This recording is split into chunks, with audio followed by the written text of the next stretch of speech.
scrub the spot, get the club to pop. When I come up with the crop, gotta love it or not. I'm hot from the hop to the scrub the spot, get the club to pop. When I come up with the scrub the spot, get the club to pop. When I come up with the scrub the spot, get the club to pop. When I come up with the scrub the spot, get the club to pop. When I come up with everybody, we do it.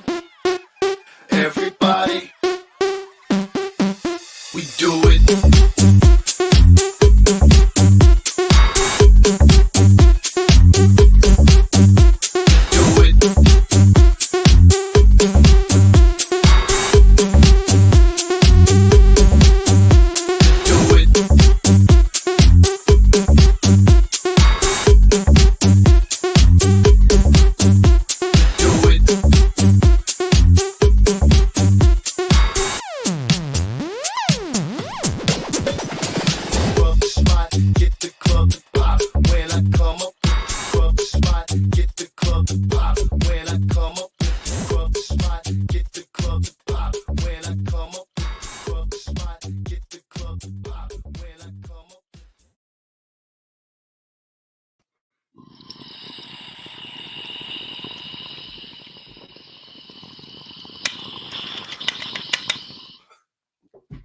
You are now tapped into the coolest reptile podcast in the world. I'm your boy, MJ. Top of the morning if you're from the West Coast. What is good? If you're from the East Coast, that area, afternoon.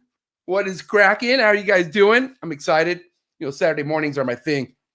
I'm up bright and early, ready to rock and roll, grinding. What is good? All my grinders, all my early birds in the comments. I'm going to say what up to you guys in a minute. But what is good, guys? I hope you guys are ready for today. It's going to go down, man. Just as down as this damn company that's going to deliver the freshest rodents to your doorstep.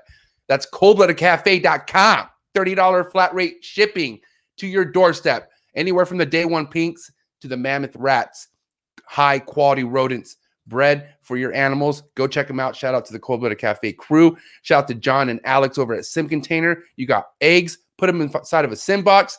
Correct me if I'm wrong. I dare you, I challenge you to go get yourself a sim box and tell me if you ever will use anything else other than a sim box. Shout out to John. Shout out to Alex. Shout out to Steven. Shout out to Ashley. Flex in Texas. Focus Cube Habitats. The future of enclosures are here.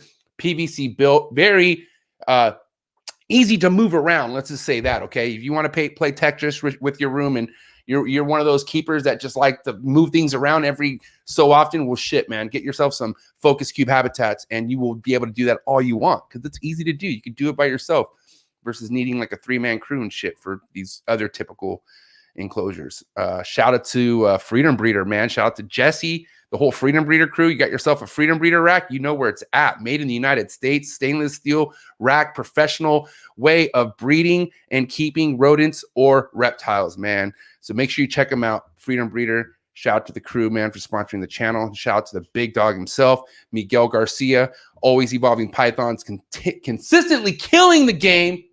Always coming up with some crazy shit. You never know what the hell Miguel's going to come out with, man, when it comes to his content, when it just comes with his ideas and all sorts of stuff, man. His Patreon page is on fire, man. He has a lot of cool stuff going on right there. I really wouldn't rep too many other people's Patreon page, but Miguel's Patreon page is sick as fuck. So make sure you guys go see what Miguel's doing and then just be ready for his clutches this year because it's going to be murder. It's going to be amazing. Make sure we are continuing the fight for U.S. art, guys. It's not a joke. It's not something that comes and goes. We're consistently having a battle for our animal rights. So we got to do our part. Make sure we support U.S. ARC. If you cannot financially contribute to U.S. ARC, word of mouth, man. Start talking about it. Let people know. U.S. ARC is very important to this hobby, man, to the industry. We need them straight up. So shout out to U.S. ARC. Shout out to everyone who supports them. And then if you want to get your hands on some Herper merch, man, you want to get yourself on some AEP gear, some Trap Talk gear, go head over to herpermerch.com. Make sure you go check it out. Link in the description below. Face masks, shirts, coffee mugs, you name it, man. And anything you do to support the trap, shit, I really appreciate it.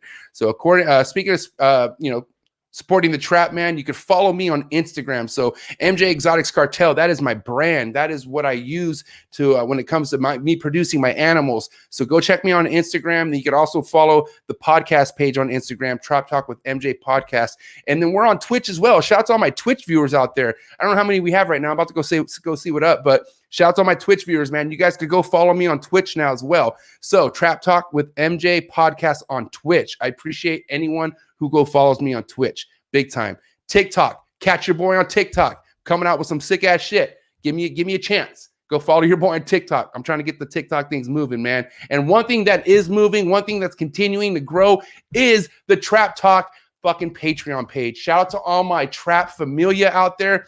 Guys, every week it's getting stronger. I appreciate you guys so much. If you are looking for a community out there, if you're like, damn, I feel like wherever I go to look for help, people make me fucking feel stupid and stuff. That doesn't happen where we're at. Come tap in with us. Every Sunday, Patreon meeting goes down on Zoom. We all kick it. We all fucking get some stuff off our chest if we need to.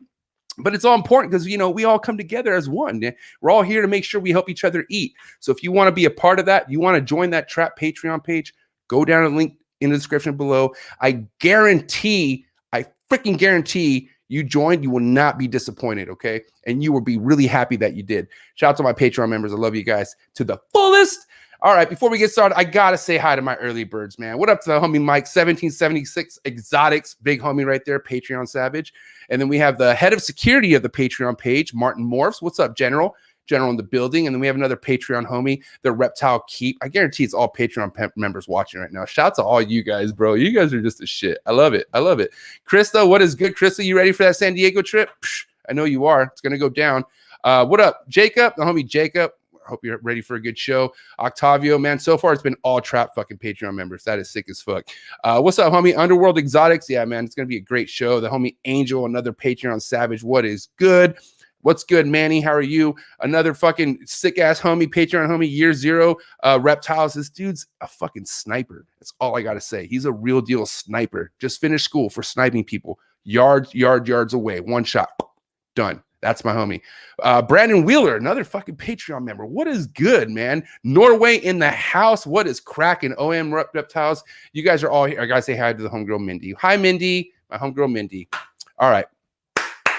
I love you guys. Thank you for all the support. And again, if this is your first time tuning in for whatever reason, if you're not a Patreon member out of the 42 or a normal viewer, first time tapping in, please hit the subscribe button. You won't regret it. Hit the like button, drop a comment, and let's get rolling. So today's guest, man, legendary, man. I can tell you right now, you hear names. When you come into an industry like this, you always hear people dropping names. And if you are really on your shit, you'll soak up these fucking names like a sponge, okay?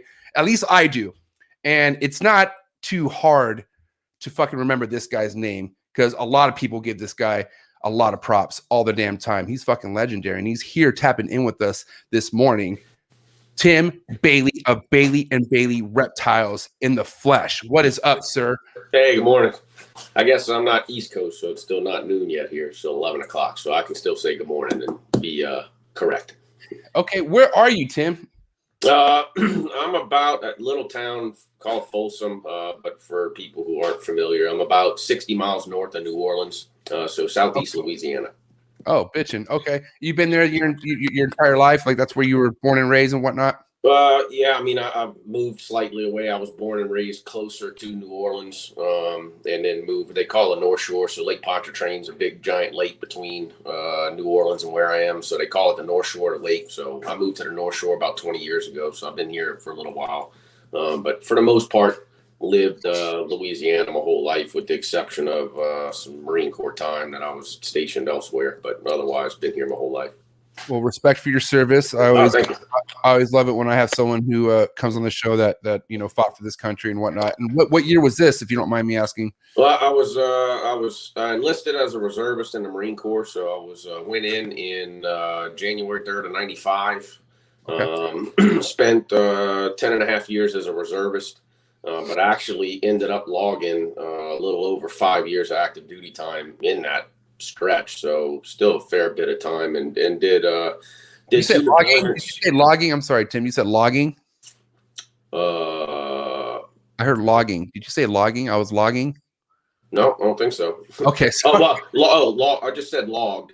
So, 5 years of time was logged in books. oh, log. Okay. books. I thought you were like, I thought you said you were logging, like you're a fucking logger, like you were No, cutting down lumber and shit. Sorry. I no, wanted to no. call that out if you were. I thought No, that'd be amazing. Sorry. I You can run a should- chainsaw, but I'm far from a logger. That's for Okay, damn sure. shit. Respect. But, Okay. Yeah, I Continue. did two deployments to Afghanistan, and then shortly after returning from my second deployment, I got out. So 10 and a half years in, and 2 tours Afghanistan, and then a bunch of other just little minor tours, minor deployments and stuff where I logged a bunch more active time. But had a blast, good time. Miss it. Wish I wouldn't have got out, but is what it is. I'd still be out today if I'd have stayed in. I'd have retired already. But Wow, no, okay. it was a good time for sure. So, with that being said, the snakes and whatnot. Was this did this come into your life after you got out of the service, or was this before? No, so actually, I bought my first ball python in 2003. I'd had critters and stuff as a kid, but actually got away from all the critters. Sold my last snake before I went to boot camp. So from end of 94 until 03, I didn't have anything. But 03 bought my first ball python at that time. So actually, I ended up buying a normal ball python, captive hatch import, and it wasn't a couple of months, probably 3 or 4 months after that is when I found out I was going to get deployed. So knew I was going to be away for a while. This is back in the day where I still thought it was, and still to this day, think the best way to really put together collections, buy stuff from babies and let it grow up. So talked to my wife, found out I was getting deployed. Said, hey, can I buy a couple more snakes? You're going to have to take care of them while I'm going, but can I buy a few more so some females can be growing up while I'm gone? She said, not a problem. So I ended up buying 2 more normals. So I had 3 normal females that were growing up, and then left in October 03 to go to Afghanistan. So she took care of those for me while I was there. And just due to tax-free money and combat pay and hazardous duty pay, all kind of pay. And of course, my full-time job actually had a really good veteran program, so they still paid me a big chunk of my salary. So I was able to rat hole a bunch of money actually. So when I came back from that deployment was I think April or May of 04. I came back and I spent probably somewhere around $20,000 and ended up buying about 20 animals roughly. I think I left. Well, I bought maybe 17 more. I think I left with 2 CB70 racks, single stack. So 20 tubs full of ball pythons when I went back to Afghanistan for the second time. Damn.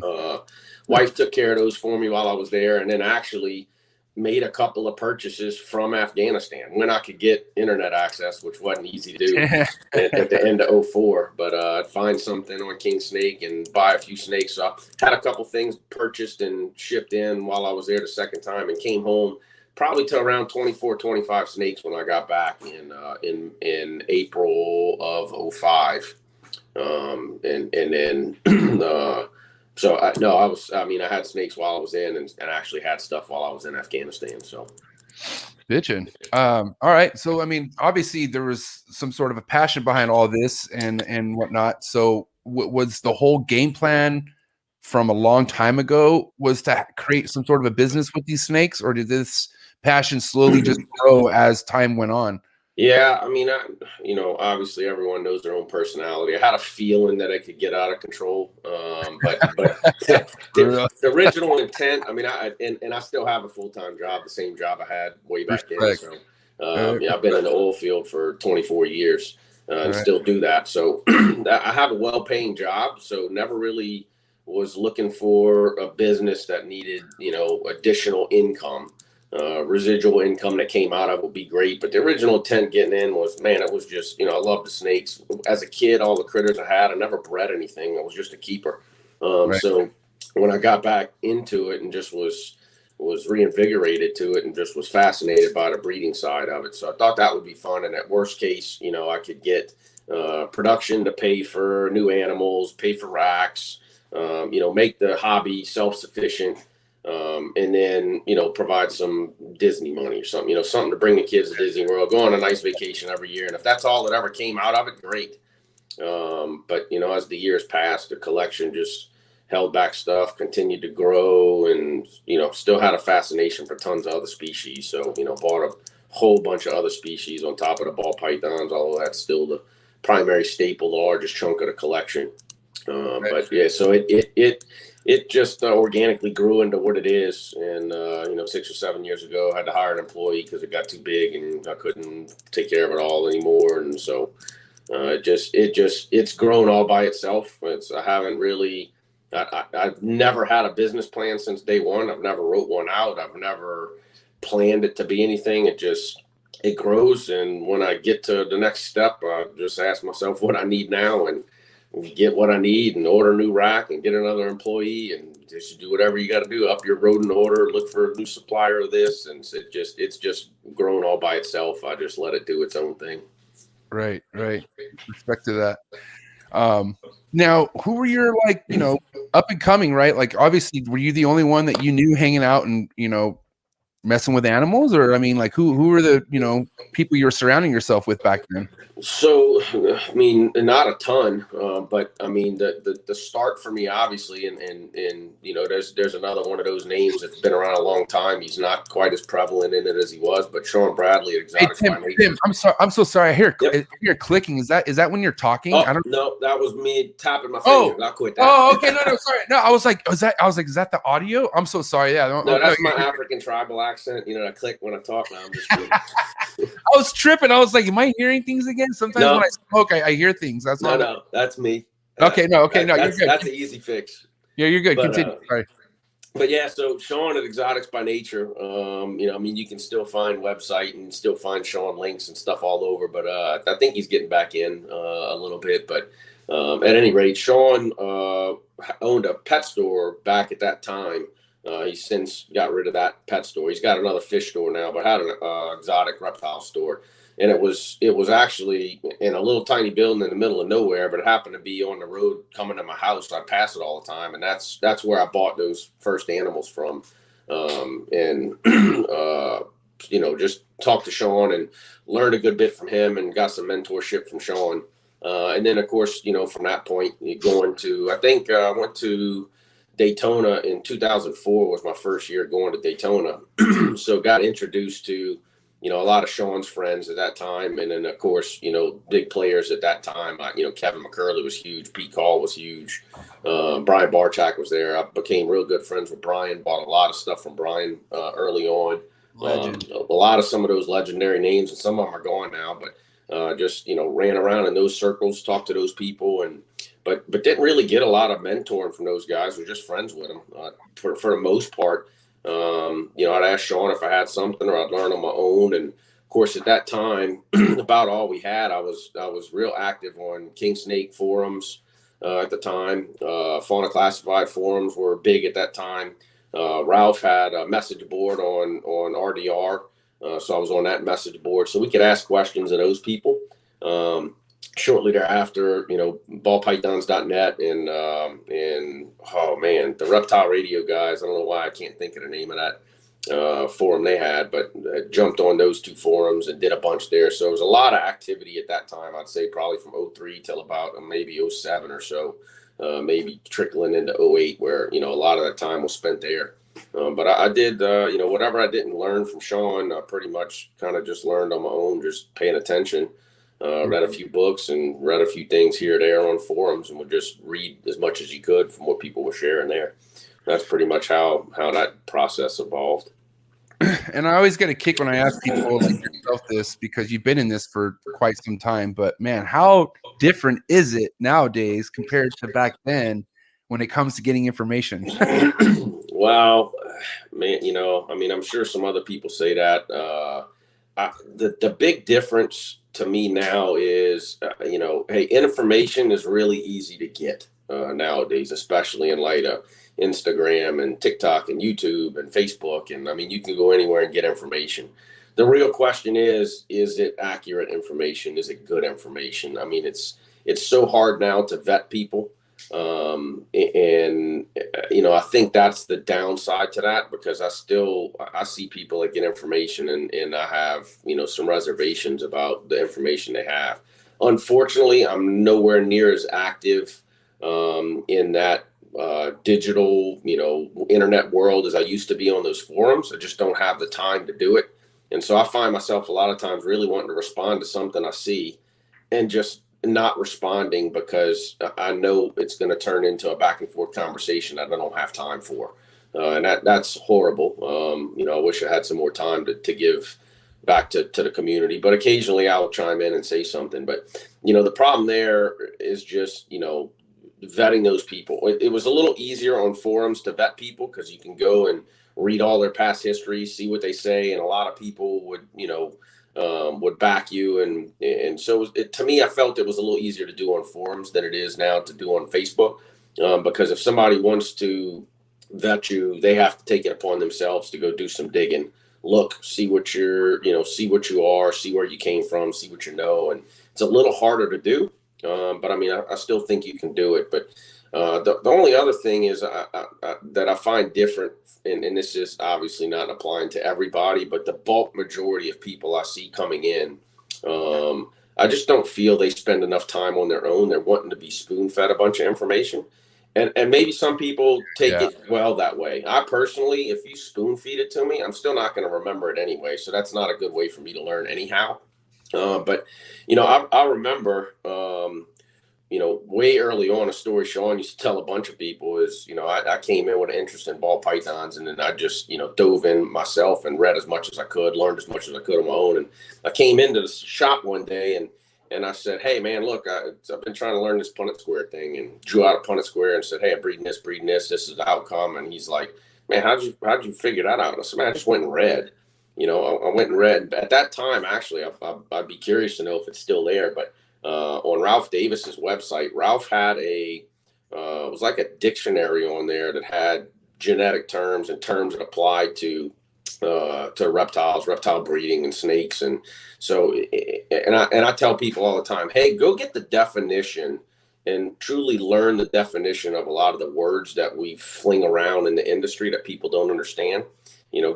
Have a good understanding of what phenotype is, what genotype is, what does heterozygous mean, what does homozygous mean, what does incomplete dominant mean, what does recessive mean. And if you actually understand all those definitions and then wrap your head around at least a basic 4-square Punnett square, man, it makes genetics so much easier. And I mean, I see people looking for genetics calculators all the time, and hey, those things are great.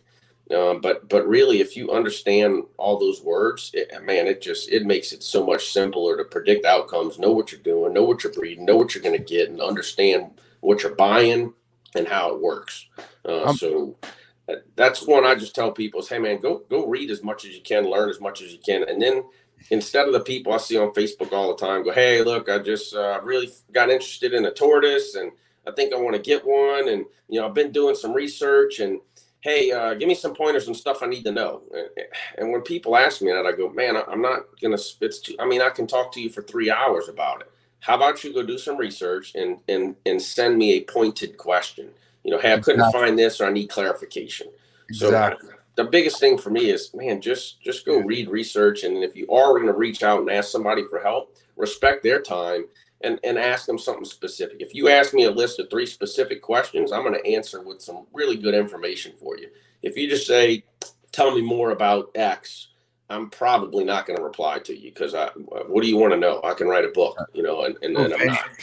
Yeah, right. And your time's valuable, so you're not going to sit there and be like, all right, well, let me know when you're ready to respond back, and I'll it's like, it doesn't work like that, Right. And to capitalize on what you're saying, I'm glad you brought up the tortoise. Like, that was a tortoise scenario, because I was thinking in my head, man, he must be talking about the ball python community, because I'm telling you right now, man, I got brought into this with the ball pythons, and I didn't give 2 shits about a scientific name. I didn't care. I was like, dude, I already have to figure out all these morphs. Why do I have to go figure out these fucking scientific names? It's confusing. But as soon as my ass got into a different project, I got into chondros, right? Chondros they're not morphs. They're locality specific snakes and all sorts of stuff. And then my interest sparked. I was like, whoa, what is this? And then starting to find out. And then I met people, right? One of my best friends is no longer here, no longer force fanning, but he all he would ever say was scientific names. And that right there stood out so much to me. But I felt like I needed to get the fuck out of the ball python game in order to learn that. Like, and there's and no disrespect to anyone in the ball python game, but not too many people in the ball python game that I've met personally fuck with scientific names or do any of that kind of stuff, because I feel like it's like a whole like ball python game. It's like a own like crazy big. I mean, think about all the morphs you have to remember. That's just what I'm thinking on the top of my head. I own a bunch of other stuff now too, and I'm really keen on trying to call them by their scientific name, and not even on purpose. It's just naturally that's just what I want to do now for whatever reason. But I didn't like. I felt like I was lazy when I was just doing ball pythons. I didn't feel like I gave two shits about any other stuff like that. Hey, I'll tell you. I knew Forrest well. Forrest was infamous for that, and would throw something. I have to go look it up because I don't know what it was, especially when you got to talking about lizards.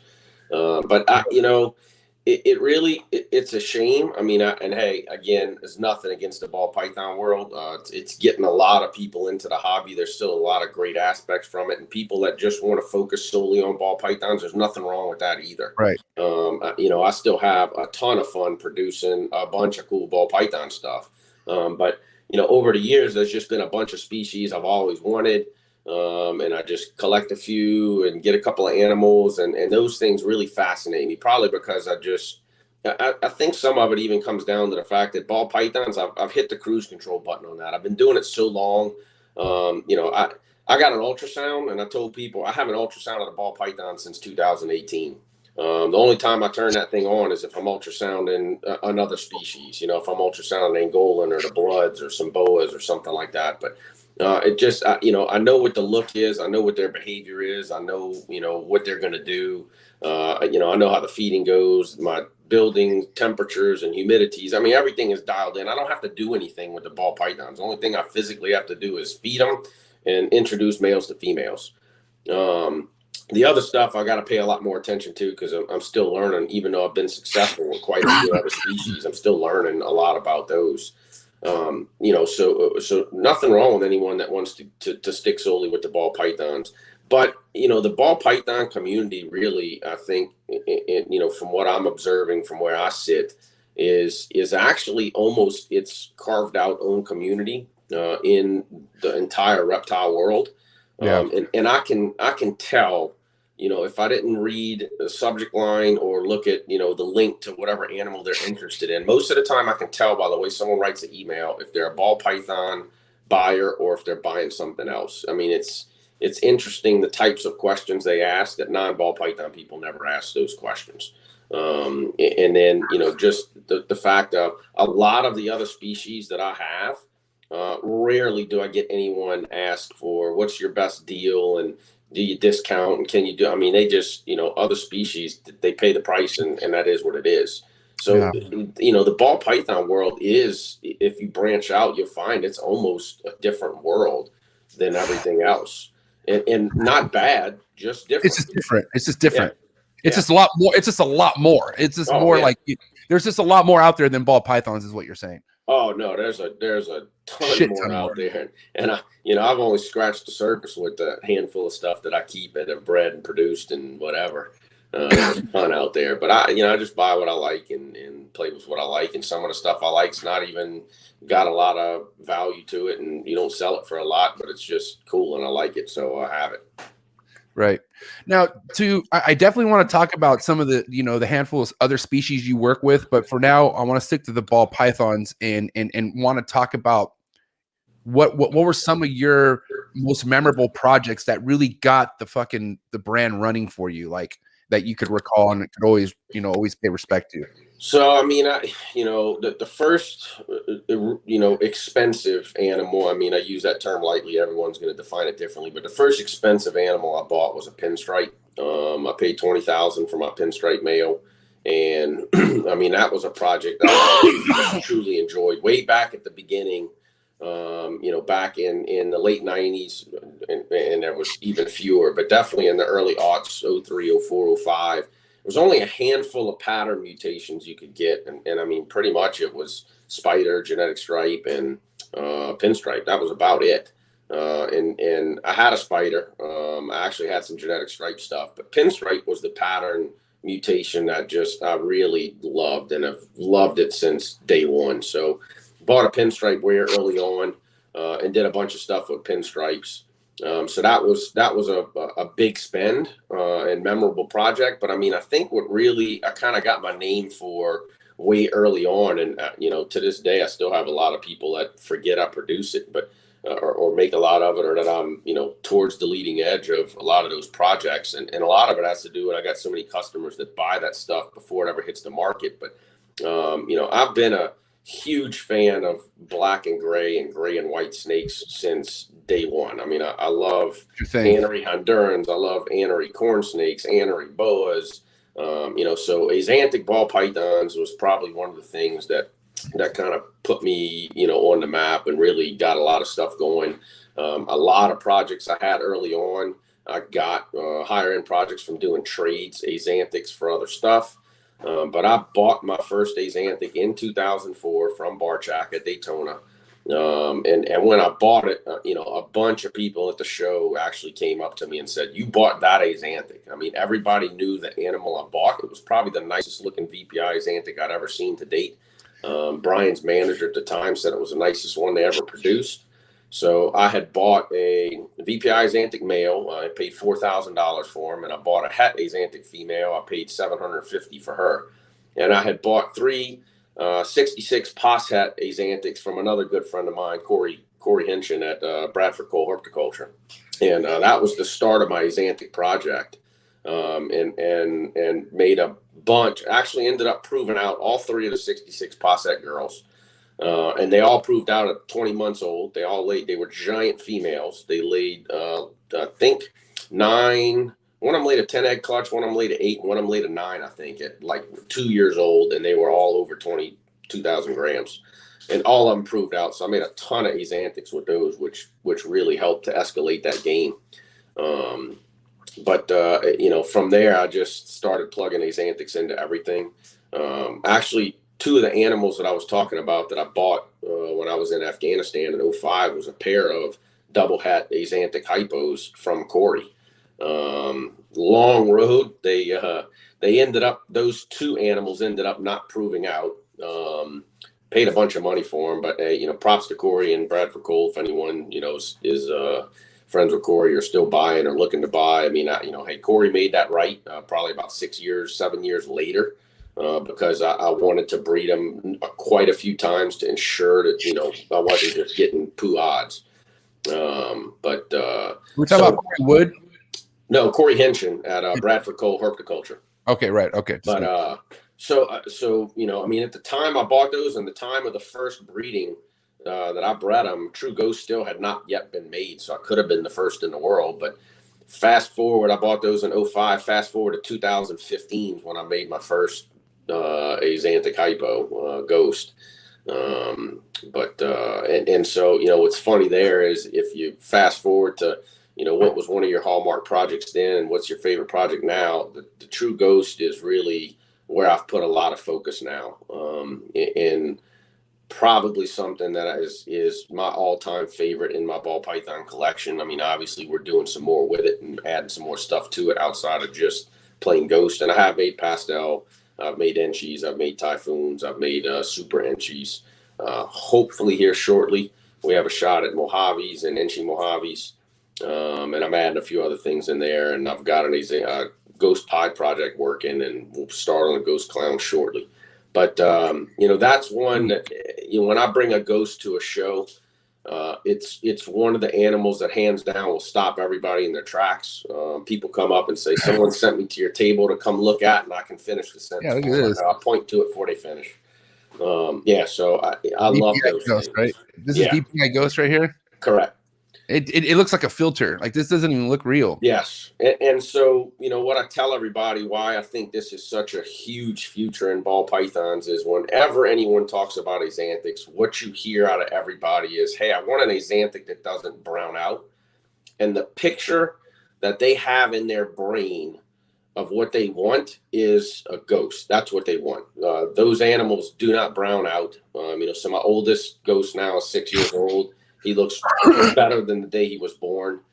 So they're phenomenal animals. And I mean, it's what I'm starting to fill my racks with. They still have a decent price tag to entry. if you want to get a double visual. But, I keep telling anybody that listens, when these things get to the $500-600 price point, I don't think I'm going to be able to produce enough of them, nor is anyone else. So, that's one of the biggest directions I'm headed is doing a lot of stuff with that because I just love it. But it goes back to my original passion of just loving axanthic and anery animals and all the species. They're just awesome. When was your first axanthic clutch? I would say 07. It may have been 06. No, it had to have been 06. Because I think in 06 I traded some axanthics for some sulfurs, which at the time didn't even have a proven super yet. And I also traded some axanthics, I think that same year for some sable stuff, which I don't have any of that anymore, but sable was cool at the time. And actually the guy that I got that sable from, I talked to him a while back, and it's Matt Lee. And Matt still has that axanthic female that he got from me from way back then, and thinks she's still cranking out eggs. So, but 06, I think, would have been the first year we made axanthics. So we've been making them a little while. Wow, that's crazy.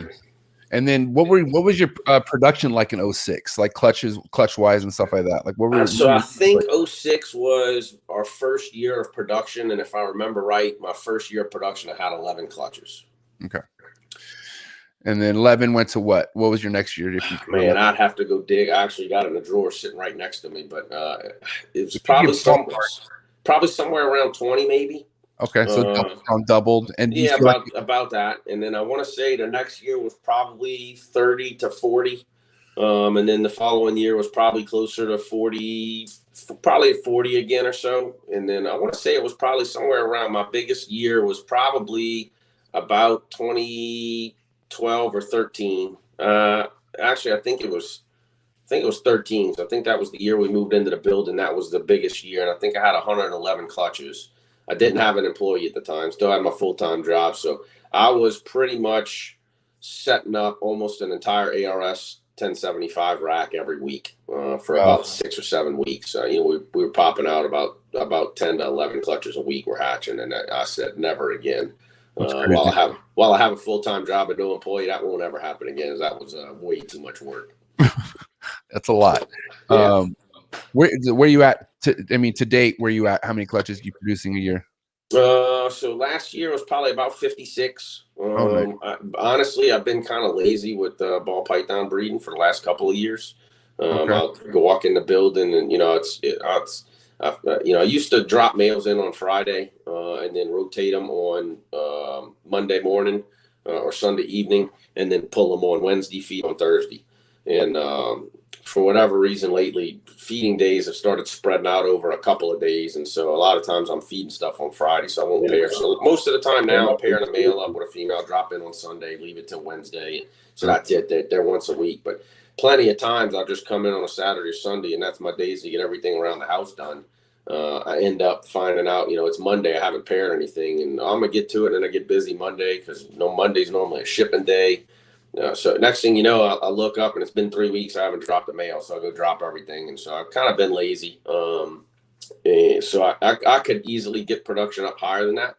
But from a revenue standpoint and from a workload standpoint, I've been pretty comfortable with what I'm doing. So I could get that number up a fair bit, but haven't. And that's 50 to 60 ball python clutches, but I'm getting, with all the other species, a ton of other stuff. And that's part of it too, probably. If I whittled all of that production down, I think last year, non-ball python species between litters and clutches, I think I probably had somewhere around 30.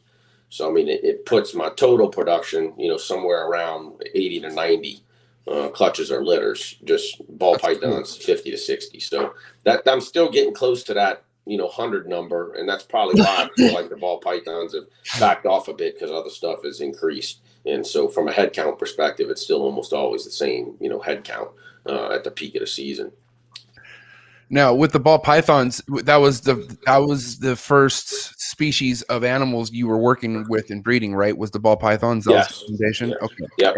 And what came after that? I got a couple of corn snakes after that, and still have corn. So I've been keeping corns for almost as long. And so the second thing I would have bought and bred was corn snakes. After that, I would probably be lying to you. I don't remember exactly what it is, but I'm pretty sure that very close to that, either number 3 or number 4 was blood pythons. And I mean, you know, they're one of my favorites. And I think bloods and angolans probably came right about the same time. One may have been a little bit ahead of the other, but bloods are still, you know, today, that's probably one of my bigger passions is the bloods, and that would probably be the second largest collection behind ball pythons in the facility now is the bloods. Okay, awesome. Yeah, I have actually one of my friends, Matt, who was really excited to hear you talk about some of your blood. I guess you had a recent clutch that was like really groundbreaking. Am I right? Oh yeah. Okay. Yeah, I mean, there's one that's sitting in the incubator right now that I think everybody's waiting on pins and needles for, Yeah, that was myself it. included. And you know, the biggest thing is I've been asked, I don't know how many times, what I bred her to.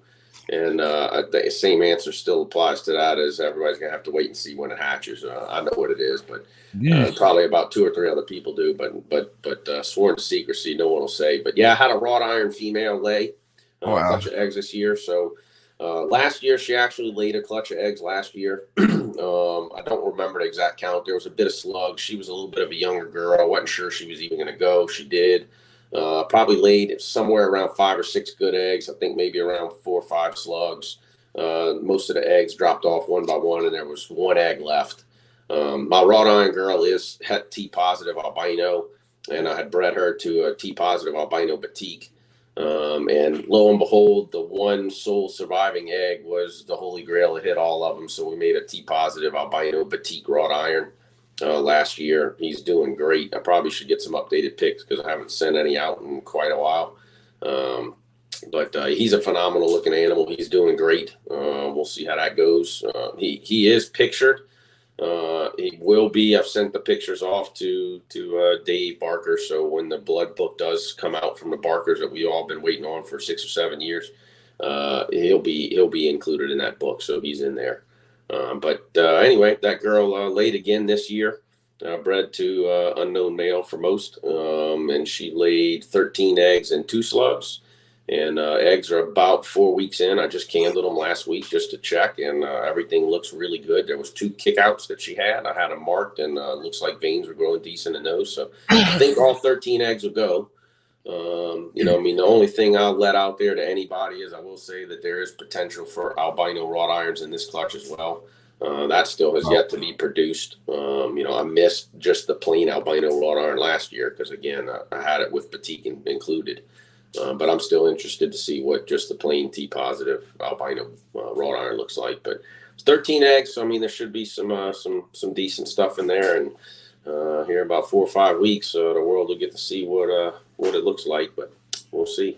Yeah, man, I'm rooting for you. A bunch of people rooting for you. I can tell you that right now. Oh yeah. Exciting. No, I mean I've got a laundry list already of people. You know, as soon as I got my wrought iron, they knew I had it. I have a laundry list of people waiting to buy stuff. So, you know, I can sell pretty much anything I produce out of there. Everybody's really wanting to get that gene. So it's really neat. It's really cool. Excited about that for sure. Right. Awesome. And then where you at right now, production wise with the short tails? I mean, like, what are you like? Are you looking to just continue to grow that, or are those selective projects for you? They're selected, but no, I mean, it's going to continue to grow some. And so, you know, I dove in the blood game way back when, and, you know, back to Sean of Exotics by Nature. You know, when we bought the first blood, I was debating on spending, you know, at that point in time, I had, you know, ball pythons were doing really well. We were making good money off that. I was ready to make a big investment into something that was not a ball python. So went and talked to Tracy at VPI, and I was trying to figure out what to get, and ended up landing on a golden eye male. Didn't even know, even though Sean was my best friend at the time, I didn't even know he had 6 blood python females at his facility that he had bought from Bushmaster as captive farm babies, grew them up and had no male.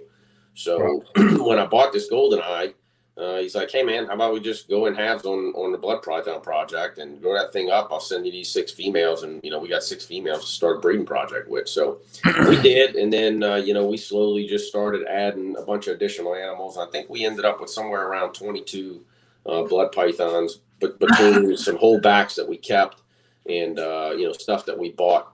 And that was about the time. I'm sure anybody that's followed any of that have been around a little while. You know, me and Sean had a falling out, and so when we did, you know, we split everything up, and I brought him actually all the blood pythons that we had, with the exception of 2. I had recently bought an ivory blood at an auction. What And, Sean was this, Tim? I'm sorry, I'm just thinking. Sean Bradley at Exotics by Nature. Are you guys still cool? I mean, you know, we're not friends, but I mean, you know, I don't talk to him anymore, but I don't really communicate with him, but I'll see him occasionally at a show. And I mean, you know, everybody's cordial, say, you know, wave, say, hey, but you know, that's a whole nother discussion and topic. No, I hear you. No, no comment on that either. Yeah. But so I brought all the blood pythons back to Sean, with the exception of ivory. I just wanted an auction pretty recently, you know, at that time. And then I kept, because golden eyes were my favorite. The first year we produced them, we held back 2 females. So I kept one of the female golden eyes because that was just what I really loved about them. So for quite a while, I only had those 2 bloods, and that was all I had. And then started picking up a couple of animals here slowly. Produced a couple of animals, you know, because I bred my ivory to that golden eye the first year I could, and made some 007s, kept some of that stuff. And so bought the wrought iron. So at this point today, I have 3 females that are breedable. You know, the wrought iron female just laid a clutch that's in the incubator. The 007 female, actually, that clutch, her clutch just hatched about 2 weeks ago, which was cool because I did end up getting a depending on who you talk to is what they call it, but I call it a pixel M or pixel matrix. So 007 goldeneye matrix, het T positive albino male that I hatched. That was cool. And then I've got that original goldeneye female, which she'll be pictured in Tracy's book as well, because her last clutch last year, she was a late clutch layer, a late year layer, but she had 30 eggs, and I mean, as far as we know, no one else has reported a female laying a larger clutch. So she'll be in the book as well. But so that's it. I got those 3 females. And then, you know, I have made quite a few other purchases in the last 2 years. So I've got a bunch of other stuff coming up, held back a few other animals. So I think right now I'm sitting somewhere around 14 or 15 bloods.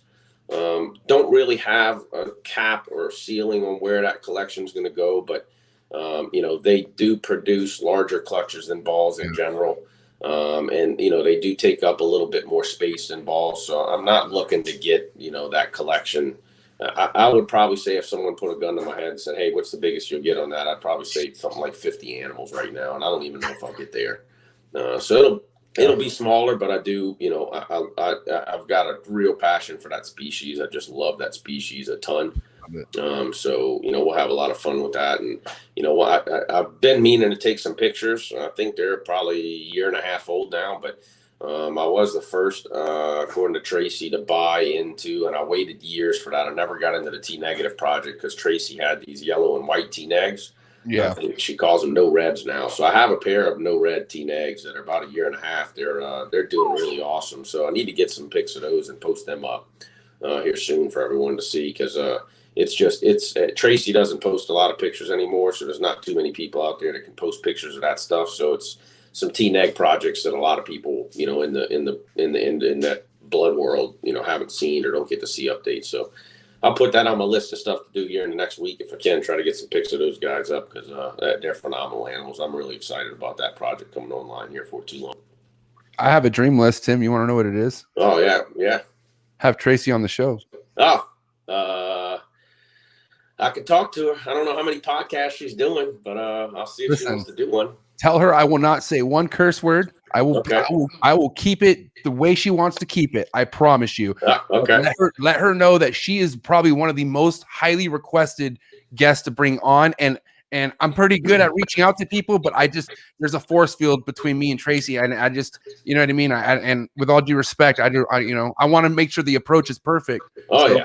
Maybe you could help me with that too. I'll do my best, but I mean, hey, anyone who knows Tracy knows that sometimes she's hard and she's rigid and you're not changing her mind. So try as much as you will, but I'm sure, you know, and I need to ask her if she's done anything lately at all.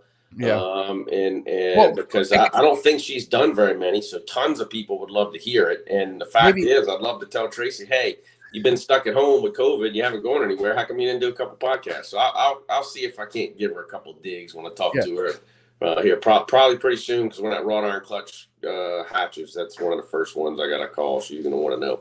And let her know I'm affiliated with Desiree, because Desiree been talking to her too. Okay. Yeah. And like I said, we've been trying. Trust me. So Yeah. maybe like hopefully you feel the deal. We'll see. If not, maybe she just needs to hear it from more angles. So I'll throw an angle out there for sure. That's not a problem. I'm gonna, before we get off the topic of what we were just discussing, man, this is a beautiful snake. Yeah, I love that one. I need to get a better pitch.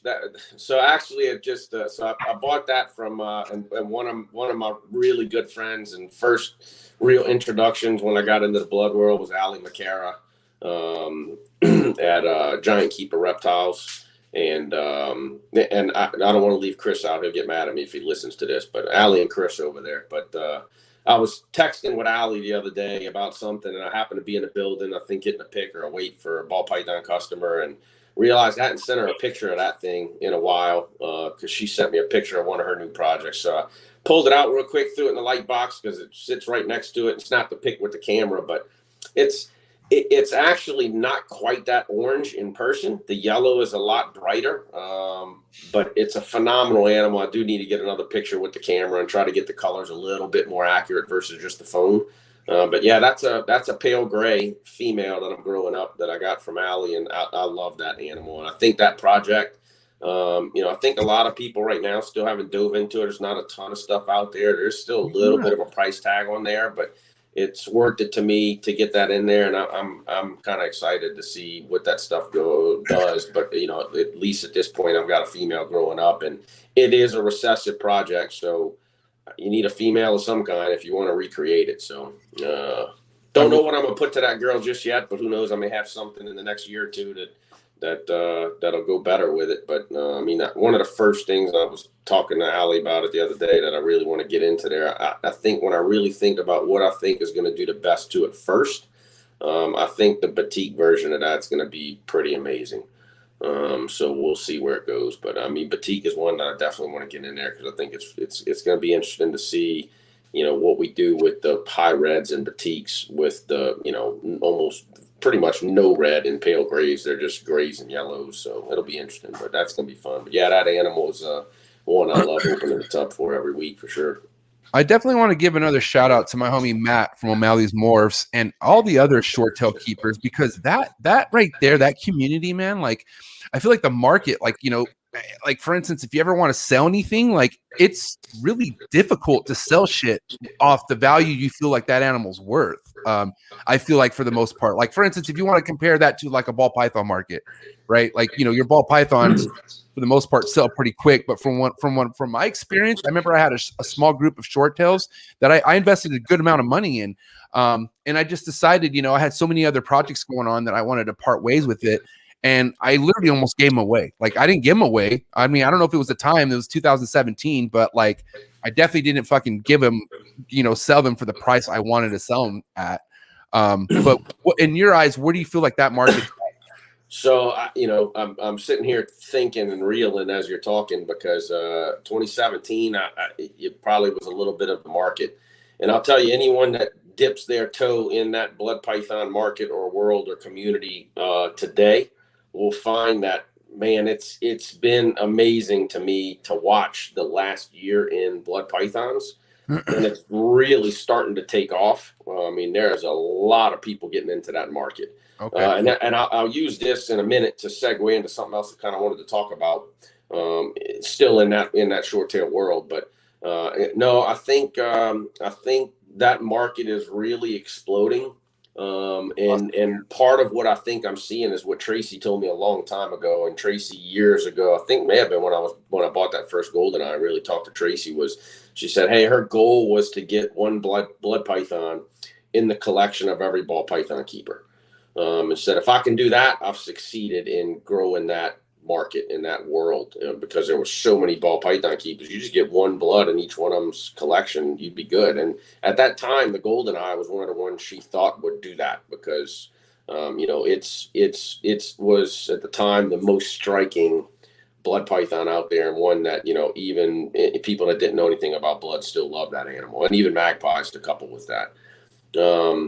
But a little bit of a heartbreak for me last year because from the other species of short tails, the only other stuff I had was actually I had a pair of pumpkinhead Sumatrans that I got from Trace Harden at Harden Herpetological. And the interesting thing with those pumpkinheads, and talking to Tracy and Dave, they actually think that that animal should be reclassified into its own species because at the current, that species I think is considered Curtis, Python Curtis.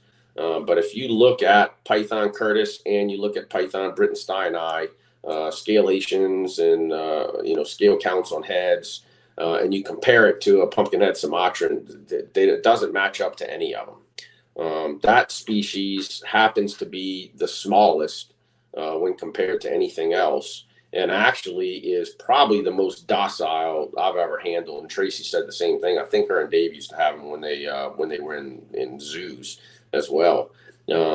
But that species is smaller. You probably could keep them in a CB70 all the way into adulthood. I keep them in something bigger to like what I keep my bloods in.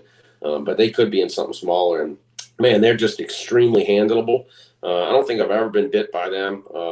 Maybe every now and again they'll hiss when I try to handle them. But the heartbreak for me was I bought that pair, raised it up 5 years, bred them. Female was gravid, spit out 3 eggs. Came back a couple hours later, checked see how she was doing. She'd spit out a big pool of blood. Shit. I freaking nursed as much as I could, paid attention to as much as I could. 3 hours later, she was dead, and cut her open, pulled 11 eggs out of her. So. I'm stuck with a gorgeous male now. My female died. I got to get another female, which I just reached out. I'm on the list for a couple people to get one. But the key about that snake, which for the people that deal with caramel Sumatrans, I mean that came out of that pumpkinhead stuff, and that's part of the reason their heads are all orange like that. But that species A little bit more docile, B a little bit smaller. So that was kind of what Tracy said too. That may be the gateway species. That gets people to make a jump from ball pythons to the rest of the short tail world is via that, because they can get a slow adjustment to the size increase, because they'll get a girthier snake but not much longer than a ball, something that's a little bit more docile. Get used to husbandry requirements for that species that are different from a ball python, not drastic, but a good bit different. And so maybe that'll be a gateway. I don't know, but I mean that blood python, Brittensteini, that whole world is really exploded, I'd say, in the last 1 to 2 years, and getting to a point where it's a lot easier to move stuff, sell stuff. That GoldenEye female last year that laid 30 eggs for me at the end of last year, I think if I remember right, 28 hatched.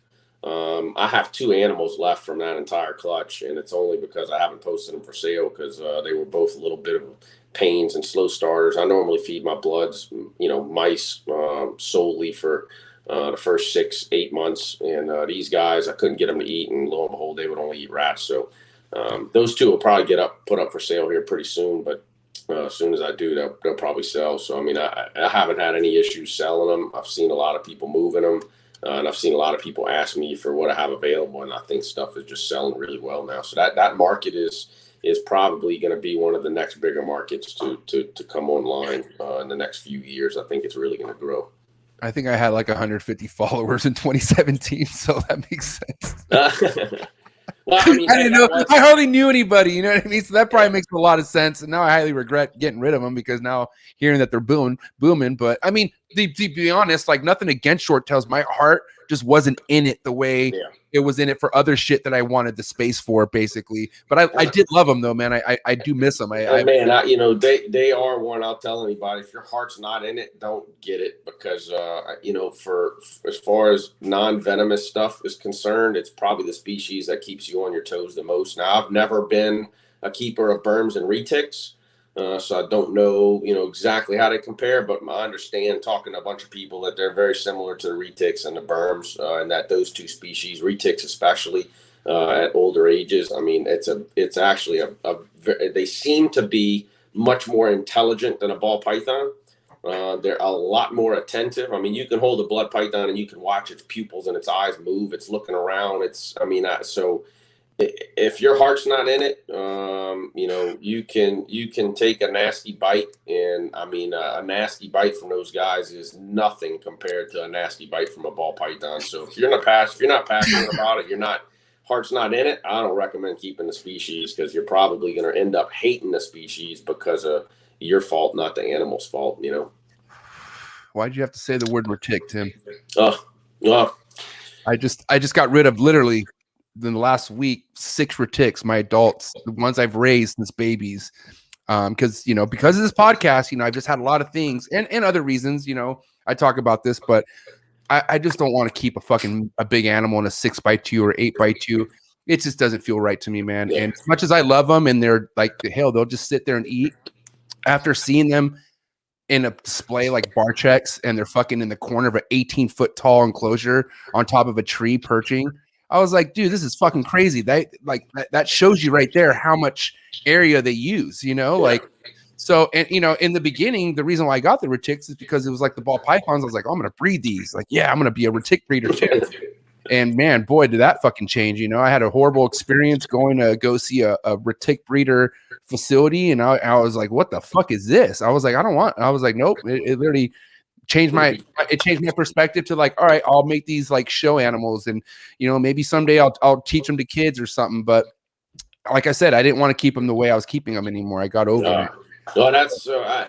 I steered clear of them for that reason. Mike Cole, I'll never forget, put the first hypo berm in my hand, right after he'd produced them. He knew I love hypo stuff and was trying to get me to buy that. And that's a gorgeous animal. I've always loved the hypo greens. And then retics I've always loved. There's a number of retics that I've gotten really close to pulling the trigger on. And never did, but I didn't want to have to contend with the size requirement. And just thinking about trying to do it even semi properly, like how much building space that would take up. So I never got there, but I've been threatening probably for 5 or 6 years to get a female retic, just because I want an animal. I get so many friends and customers and people come over now, and it's one of those, like, it'd be nice to have one just to show and say, hey, here it is, here's what it looks like. And, for someone to see it and just to have, to have a cool pet. And I just, every time I think I know which one I want to get, I end up not doing it. I remember talking to Ben Rennick years ago. I was telling Ben I was getting ready to get one and was thinking about getting something, and was looking at golden child stuff. And Ben goes, Tim, don't get a golden child. And I said, why is that? And he said, well, because I know what you want. He said, and the golden childs are semi-dwarfed, so you're not going to get a big giant female if you get something with golden child in it. So don't do that. I said, okay. I almost walked away from Kevin at Nerd one time with an ivory female. Matter of fact, Kevin tried to send it home to me and tell me I could pay him later. But I said, Kevin, I don't have the closure for it right now. He goes, it's little. You can put it in anything. I said, yeah, but it's going to get big quick. I'm not ready for that yet. Put it in a shoebox. Yeah. So, but I've eyeballed pieds and albino pieds and thought about that. And, so I've seen quite a few really cool retics. And if I'm going to get one, and it's going to be a pet and it's going to be a female, I just want to make sure I get something that's, awe-inspiring and striking, so that every time I look at it, I'm still excited that I got that animal, something that looks really awesome as an adult. So still haven't ever got there. Hey, maybe another couple of years before I do it, and I still haven't pulled the trigger. But at some point, I will have one to have one. Yeah, I did keep my buddy Andrew. Shout out to Andrew Acevedo, but my buddy Andrew, who's really fucking dialed in and just legendary with these super dwarfs.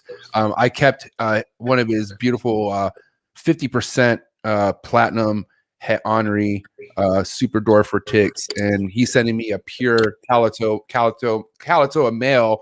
So I have retics, but I'm gonna be focused on the smallest versions of them. You know what I mean? Yeah. Which at first I remember I talked shit. There was a podcast and I was like, to my eyes, I was like, a retic is a big snake. Why do you want a retic to be small? But now I'm eating my words, and now I'm like, oh, okay. Now I fucking shit. Well, I'll never beat up on it, and I'll never knock it at all. Yeah. Super dwarfs are cool, but they're not for me. I'm like, I have your rationale is, if I want a retic, I want a retic. Give me a 22-foot freaking snake. You know, that's what I want. I don't want Yeah. a super dog. Yeah, I compare like you people say I want a dog and they get a fucking chihuahua. That ain't a fucking dog. Come on, bro. Like that thing is not gonna act like a dog. It's gonna yap. You know, it's not gonna want to go fucking fetch a stick. You know, like. Oh yeah. But yeah, I compared that actually, and I was like, you know, when I love dogs. I have 2 pit bulls, like those are dogs. But before them, I had this fucking little Yorkshire. I think he's right there. He passed away. He's up top right there. But I had this little Yorkshire who acted like a fucking pit bull, but wasn't. He was 5 pounds, and he was nothing. I would just throw him in my pocket. I mean, hey, that's Yorkie. I had Yorkies growing up as a kid. And yeah, man, 6-pound Yorkie named Max, and he took off one day out of the front door and bit a golden retriever on the leg and ran him out the yard. So that's the Yorkie in it. I mean, they are vicious little things, but they're little. Something ever decided to grab them, they're done, you know? Yeah. Crazy story, man. I mean, crazy stuff. But are you a big dog guy? You have dogs? So my mom is a big dog person, so I grew up with dogs. My mom's got a bunch of Shih Tzus now because she did Shih Tzu rescue stuff. The first dog, after I got married, the first dog, my wife got it from one of her cousins because they were getting rid of it, but we actually got a Chihuahua. Shortly after that, I'd always loved dachshunds, so I bought a dachshund. So we had a Chihuahua and a dachshund for a long time, and then we ended up buying a Basset Hound. And so we had those 3 yahoos for the longest time, and they slowly passed away one at a time when Basset Hound, that was my buddy. He actually, at 2 years old, had some issues. His eyes started swelling, and so we ended up having to remove both his eyeballs, so he didn't have any eyes. But the coolest dog. But after I buried him, and I cried like a baby every time I buried one of the dogs. I told my wife and my kids, I said, no more dogs. I said, because no one goes out there with me and cries with me when we bury him, and no one helps dig the hole. Brutal. And I also recently just dug a big hole and buried 2 goats that were my daughter's pets. I said, okay, I'm done with. No more burying. I'm not a fucking grave digger. Hey, I'm done with pets that die. So lo and behold, though, my daughter and her boyfriend at the time came home and begged that they wanted to bring this dog that they found at PetSmart or Petco or something, adoption event. They wanted to bring it home. And I told them, I said, hey, y'all know me. I'm a dog lover, so I'll love him and I'll play with him and we'll be best buddies. I said, but I'm not taking care of another dog. I said, so that's on your own. So wife said she would. Daughter said she would, so they brought this dog home, and he's a mutt he's got all kind of stuff in him, but super good dog. But so then my daughter bought a house and moved out a year ago, and the dog's probably 5 years old now. And but he was attached to my wife, and I mean gets anxiety when she's not around. So we still have a dog, even though my daughter, it was her dog, and they left, and they've since bought a mini pit. So she's got a mini pit bull. That's a knucklehead that comes over, and those 2 play all the time. So I love dogs, and I have a cat.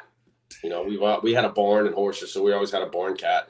My cat now, she's so old now, she figured out how to use the doggy door, so she comes in the house when it's cold. And now probably for the last 3 years, I think she's 15 or 16. She hadn't left the house. She'll go outside every now and again, catch a frog, and call it a day. But that's it. As far as furry animals go, we got 2 dogs and a cat, and that's it. Or 1 dog and a cat.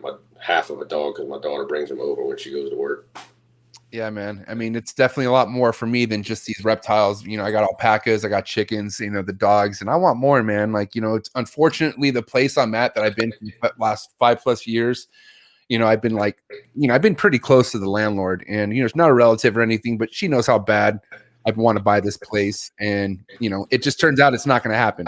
And she wants to do a bunch of new stuff to the place. So, which is fine because maybe that now I could find a place where I could go to get whatever the fuck I want to get, because I want emus and shit. Like I want to have peacocks roaming everywhere. My wife don't want this, but hey, I take care of all the animals.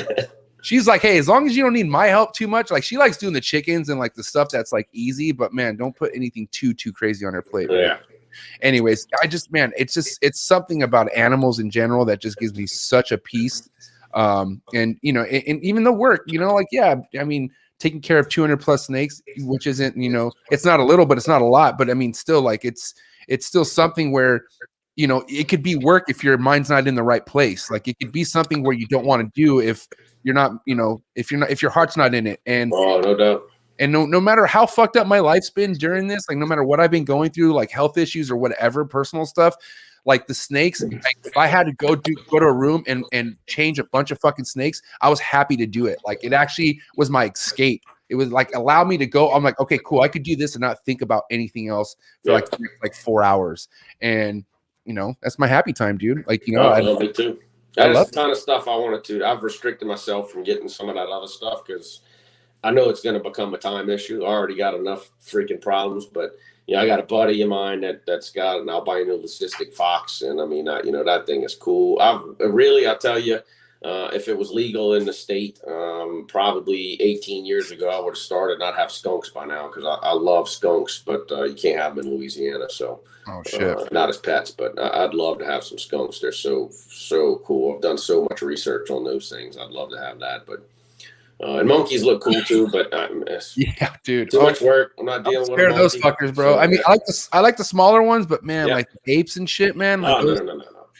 I'm not playing with that. But man, I somehow found a way to get some self-control when it comes to adding something that's not a snake or a turtle or a tortoise. And I have Gila monsters, but I have really done a lot of self-control to keep myself from when I tell people I don't have lizards. I do have Gilas, but that's it. I'm not getting any other lizards. Nice. I got Beadeds, man. I had this beautiful male Expereza. I hope I said that right.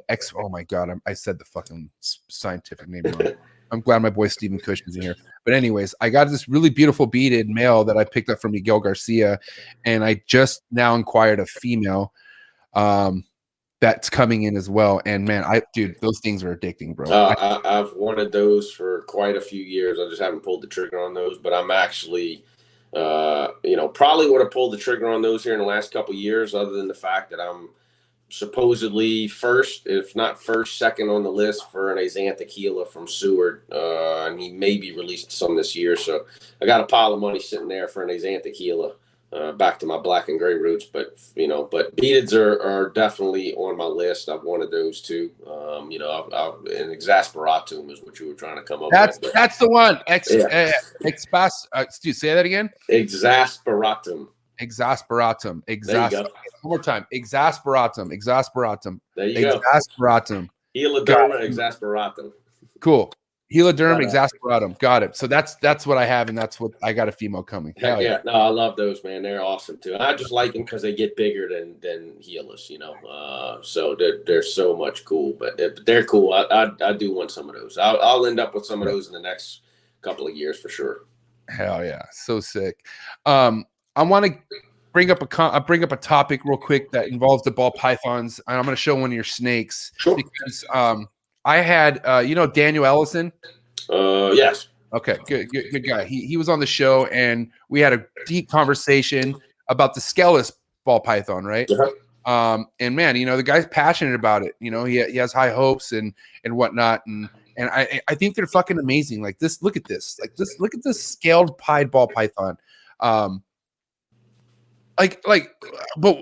where's the future going with this? Like, in your honest opinion, Tim, because I've yet to see a scaleless ball python on eggs. So I'm just curious, in your eyes, what direction do you feel like this project's going? So, man, I could talk for a long time on that, but I will say that I think it's another one, and price point has been the hardest thing for me to figure out on those things. Especially since there's not a ton of people selling a bunch of those, but I just repriced some of mine because they weren't moving. So it's one of those, hey, I think, price may be too high, but it's a snake that I truly believe, is going to be kind of like the same route that desert ball pythons went. They're going to make great pets when they get to that pet price. And I think that's where we need to get them to. And I'm not saying race there and dump the market, but when they get there, I think they'll sell. I've produced, I have to go back and count, but I know at least somewhere in the neighborhood of 20 of them. And there's no doubt they're a pain in the ass. So I've long since said, hey, I would never want to have a rack of those because they would take up way too much additional time. But an extra 3, 4, 5 minutes a week messing with those guys and maybe having to check on them a little bit more. So if you got one as a pet, not a problem. If you got a rack full of them, you're going to spend a couple extra hours a week messing with them. So I think there's still something to be done there. You know, but it's probably going to be a pet predominant animal like a desert ball python was. And, you know, Ben was probably the biggest one producing deserts long after everyone abandoned the project. He was still making tons of stuff, and it would come out and it would be the coolest looking thing you ever saw because it was an awesome snake. So, you know, even the scaleless heads, I tell people, I've gotten to the point now, if I cut an egg, even if I can't see the head of the snake that's in the egg, I can tell you if it's scaleless head or not. You know, the scalation changes, the scales get smaller. I know Sean at Exotics by Nature a long time ago had said he called it HD balls, high definition. So it's just like adding more pixels to your monitor. You know, you get cleaner, clearer pictures. Well, the patterns just clean up and clear up on a scaleless head because the scales are smaller, so you can carry finer lines. So there's still something to be done with scaleless heads. And scaleless animals, yeah, they're a little bit of a pain, you know, from a care perspective. But I think that, you know, the pet owner is still going to think it's a cool snake. You know, people that hold them think it's the coolest thing in the world. So I still think there's going to be a market for it. You know, but the market on that definitely came down price wise a lot faster than other mutations. In regards to the whole breeding aspect, matter of fact, I just had a conversation via Messenger this week with a customer in Japan that's looking to get some of that stuff from me. And, you know, he said, hey, I understand that there's, you know, some issues with breeding scaleless heads. And he said, hey, you know, you can't breed scaleless to scaleless. And I said, well, let me correct you there. So I don't think there's any issues with it. I said, but what I can tell you is no one can say there's an issue breeding scaleless to scaleless because to the best of my knowledge, at least publicly, it hasn't been done. We've never seen a scaleless on eggs. And so I said that's not necessarily the fact. I said, and to be honest with you, you know, I've made every scaleless I've made by breeding head to head. So I can't tell you how scaleless males breed. And I said, really, I can't tell you that because I never kept a scaleless male. I sold them all. I have one for sale right now, a scaleless male at 66 head pied. And probably about 2 months ago, I happened to look at him. I said, man, that guy's kind of big. He hadn't sold. I looked at his peens, said, man, peens look mature. So, man, I'm going to try to breed that thing just so I can take a picture and say I've done it. So I've actually put him in with one of the scaleless head pied females a couple of times. Haven't seen him lock up. Doesn't mean he hasn't. Looking at his peens, I don't think he has. But I'm still trying to breed him just to see. So, you know, I'll have a picture. But I do know of people that have bred scaleless males. So there's no issue there. There's definitely no issue with any of the scaleless head animals. In regards to scaleless females, you know, this is my opinion on that. And I'll say that, you know, I was one of the, you know, I pretty much bought in, you know, we paid $50,000 for our scaleless head male. So I was pretty much in that round of people that bought in the first year that you could buy them, which was the year that Will Banks was selling them. Because, you know, my understanding was when Mike bought the stuff from Brian, they had a deal and, you know, Brian wouldn't sell any other stuff until Mike was producing. And so, I mean, you know, you had to wait until Mike was producing to buy from either Mike or Brian. So that first year that they were releasing stuff is when I got my male.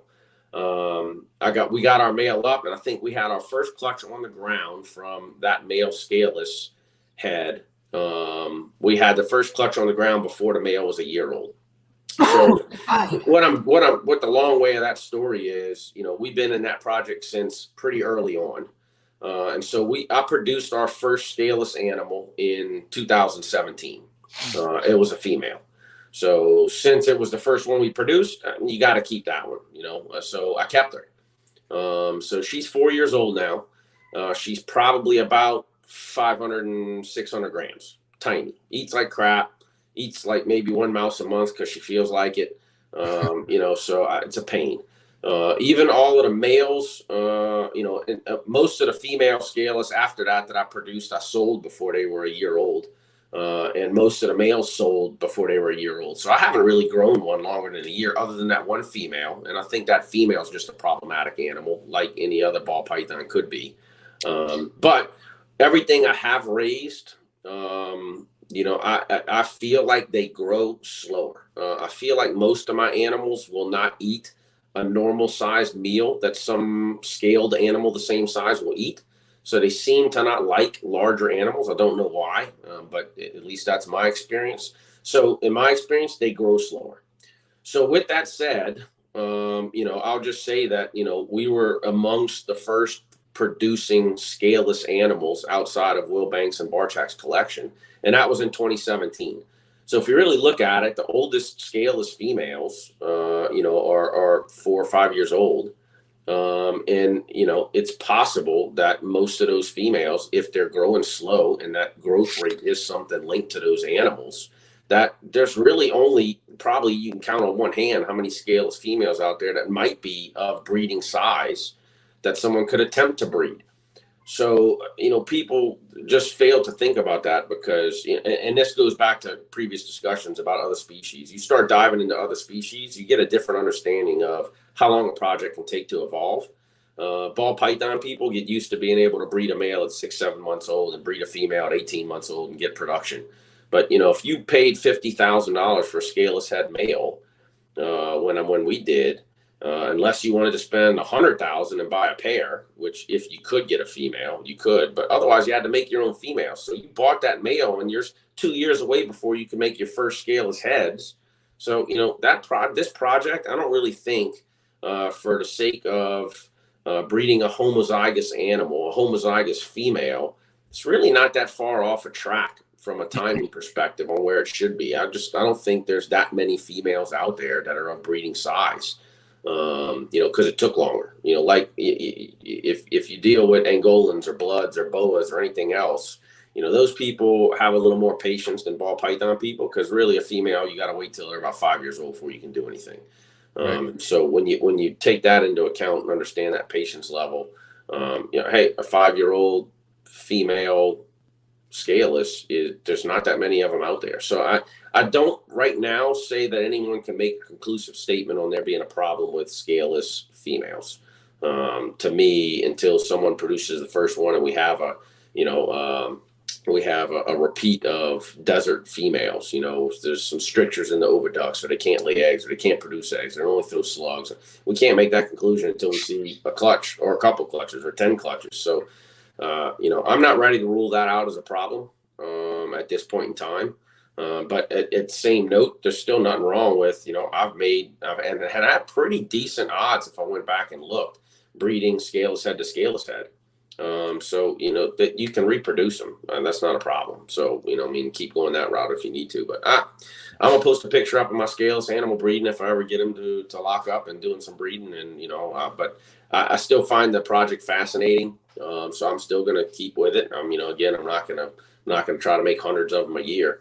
But the fascinating thing too, really for me about that scaleless pied that you put out, that I was so excited, and I have to go back and look. I think that's the second one I made. I made 2 of them. First one I made was a female. The second one was a male. And the first one actually had a little bit of a slight underbite. I didn't think that animal was going to survive. So I actually brought it to Tinley Park because, I thought it was going to die. So I wanted to bring it out and let people see it in person before it did. And I had assist fed it for, probably a couple months. I came home from Tinley. It ate its first meal and on its own. And I was excited. And then 3 days later, it died for whatever reason. So the second one I ended up selling to a good customer that bought a couple of scaleless from me. She's, told me it's doing fine. But what excited me about that project is up until I had produced a scaleless pied, I had made Mojave scaleless, I'd made pastel Mojaves, and seen a few other things here, even when Daniel had produced a cinnamon scaleless. And man, all of the colors are really muted. It's one of the reasons I never went down the road of making axanthic scaleless. I actually asked Jason Amos about that in Arlington last weekend because I know he was working down that road. But I just didn't think you'd be able to see an axanthic scaleless because there's almost no color anyway. Right. So what really excited me when I cut the first egg and saw the scaleless pied in there and saw all that orange, it really reinvigorated the project for me because I said, okay, if anything, I've proven that you can put color in a scaleless animal. So now you have potential for super OD and, sunset and, all kind of cool colors coming into a scaleless. So even though that animal died, it was still, to me, it was exciting to know that color could be put in there. And I think that gives the project some more legs. I I have been a bit lazy. I've actually got 4 scaleless head pied females that are all, 2 of them or maybe 3 are proven breeders. All of them are breedable size. Have been dropping my scaleless head pied male in with them, and then that scaleless posset, which would be cool to prove out, but get him to breed too. But hopefully we'll get some more clutches this year. I haven't really looked at those girls lately to see if I think they're developing or what they're doing, but I mean, I've been breeding. So for now, really, that's going to be a focus of mine is the scaleless pieds, because I really love them so much. And people like to at least see them, if anything, throw it on your table.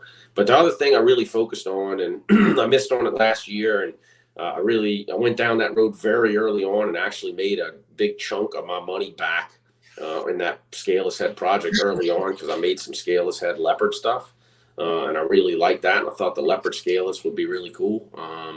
Kept a few animals out of that. I missed on the scaleless leopard last year, but I am breeding for it again this year. We'll see what happens. I've got a clutch in the incubator from scaleless head leopard to scaleless head pastel. So maybe we'll see one soon. And then I've got a scaleless head Mojave head hypo breeding a scaleless head, female scaleless head cinnamon leopard. So maybe another shot at it this year, and some cinnamon Mojave mixed in with the leopard scaleless stuff. But I want to see that project through. And then actually I'm torn this year, and I think last year I tried to bred my leopard scaleless head to a Mojave head hypo scaleless head female to try to make the leopard scaleless, and missed. But this year I said, man, I'm really going to go down the route of getting the white snake, the Lucy scaleless. So I have a pair of Mojave head hypos, so I'll do that. But I also do want to see a hypo scaleless, because I think it may be cool. And I've got he's actually for sale, but he's probably 800 grams ready to breed scaleless head hypo. And the only female out of that hypo or head hypo project I kept is that Mojave. So there's still a shot I can make it, because I'm breeding Mojave het to Mojave het, but I may end up making a hypo white snake and not seeing the hypo. But I would like to see the hypo as well. But for now, I think I'm really probably just going to spend a little bit more time as a focus on the scaleless pied stuff. And, I'm not really expanding that project into trying to make everything scaleless. Everybody I think can make whatever they want in scaleless, but I'll stick with 1 or 2 animals or projects in it, and still try to produce scaleless stuff. So pieds and Lucy's and some hypos and Mojaves and leopard stuff, I'll be fine with that, and it'll be fun. But I still like the project. I still have a ton of fun doing it. And it's exciting just hearing you talk about it too, because it's not like you'd be wasting your damn time doing something that you really don't feel like has any potential in it. You know what I mean? So to hear you have all this stuff that's yet to even come, it's awesome. Oh yeah. Hey, I don't know if it's going to be a big demand for that stuff or not. But again, it goes to some of the other projects and other species that I keep, and I don't really care if anyone else likes it. I'm going to make it because I like it, and then it'll sell or it won't. But most of the time, you sometimes it takes a little longer to find a person to buy it, but someone will buy it somewhere along the way. Someone else that really likes it. But there's quite a few things that I do just because they excite me, and I don't really care if anyone else is excited or not. If they are, that's great, and if they're not, oh well, not my problem. Yeah, no, amen to that, man. Like I said, I work with a good amount of species, and I started in the ball python community, so my ball python people I would talk to, I'd let them know, hey, I'm going to get into this, and a lot of times they're like, well, what the hell you want to do that? And I'm just like, well, I don't care. I think it's sick, Yeah. And that led into because like you said, 2017, so much has boomed since then. Like a lot of species that a lot of people didn't even bat an eye at, all of a sudden people want them, like Timor pythons, white lip pythons, green tree pythons, emeralds. Like all of a sudden the fucking craze is there, and it's because of Instagram. I can tell you that right now. These snakes look great on content. Like their white lip pythons are one of the most liked snakes that I post all the damn time. You know what I mean? Yeah. The funny thing, I've watched so many species, and the big ones I tell people about all the time, because I've never, one of these species I've never kept. I've long wanted to, just never have. But 2 of the species that just for whatever reason sit in my head as cyclical species, and one of them is Brazilian rainbow boas, and one of them is Dumrose boas. And those animals, you'll hear people say, man, I can't give them away. They're $75 or $50 a piece and no one will buy them. Right. So what happens is people that have them, because the price is so low, people quit producing them. So then all of a sudden, 2-3 years later, there's this trough where, people are looking for them and you can't find them. And so that one guy, he produces some, he knows that they're in high demand and low supply. So he prices them $300, $400, $500, $600. And all of a sudden they start selling because people want them because you can't find them. And then the people that have those species that they haven't bred in 2 or 3 years, they start breeding them. And then then there's an overproduction. And so it's this sine wave that goes up and down. And Dumbrels have done it. Brazilian rainbow boas have done it.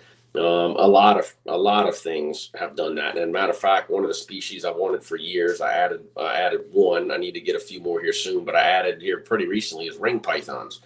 And I remember seeing ring pythons at $75. And you couldn't give it one away free with a purchase of a ball python. Bro, those things are thick. Go find one now. They're $1,000 a pop. At least. So, that's another one. So my only thing there is, I have a prediction is, that some of those species and white lips and Amazon tree boas and emeralds and this stuff, there's a big boom right now. So there's not a ton of them out there.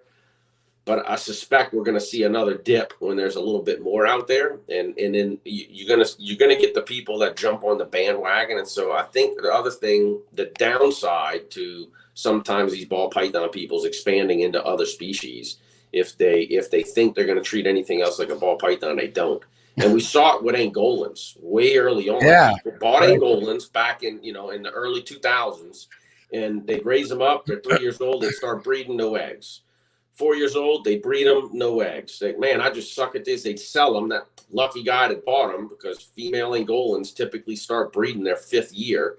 Right. Boom, they got eggs. Everything's great. But people don't have patience for that, or that species is a little bit more difficult. I've got diamond pythons, and I bought a whole clutch of diamond python babies unfed.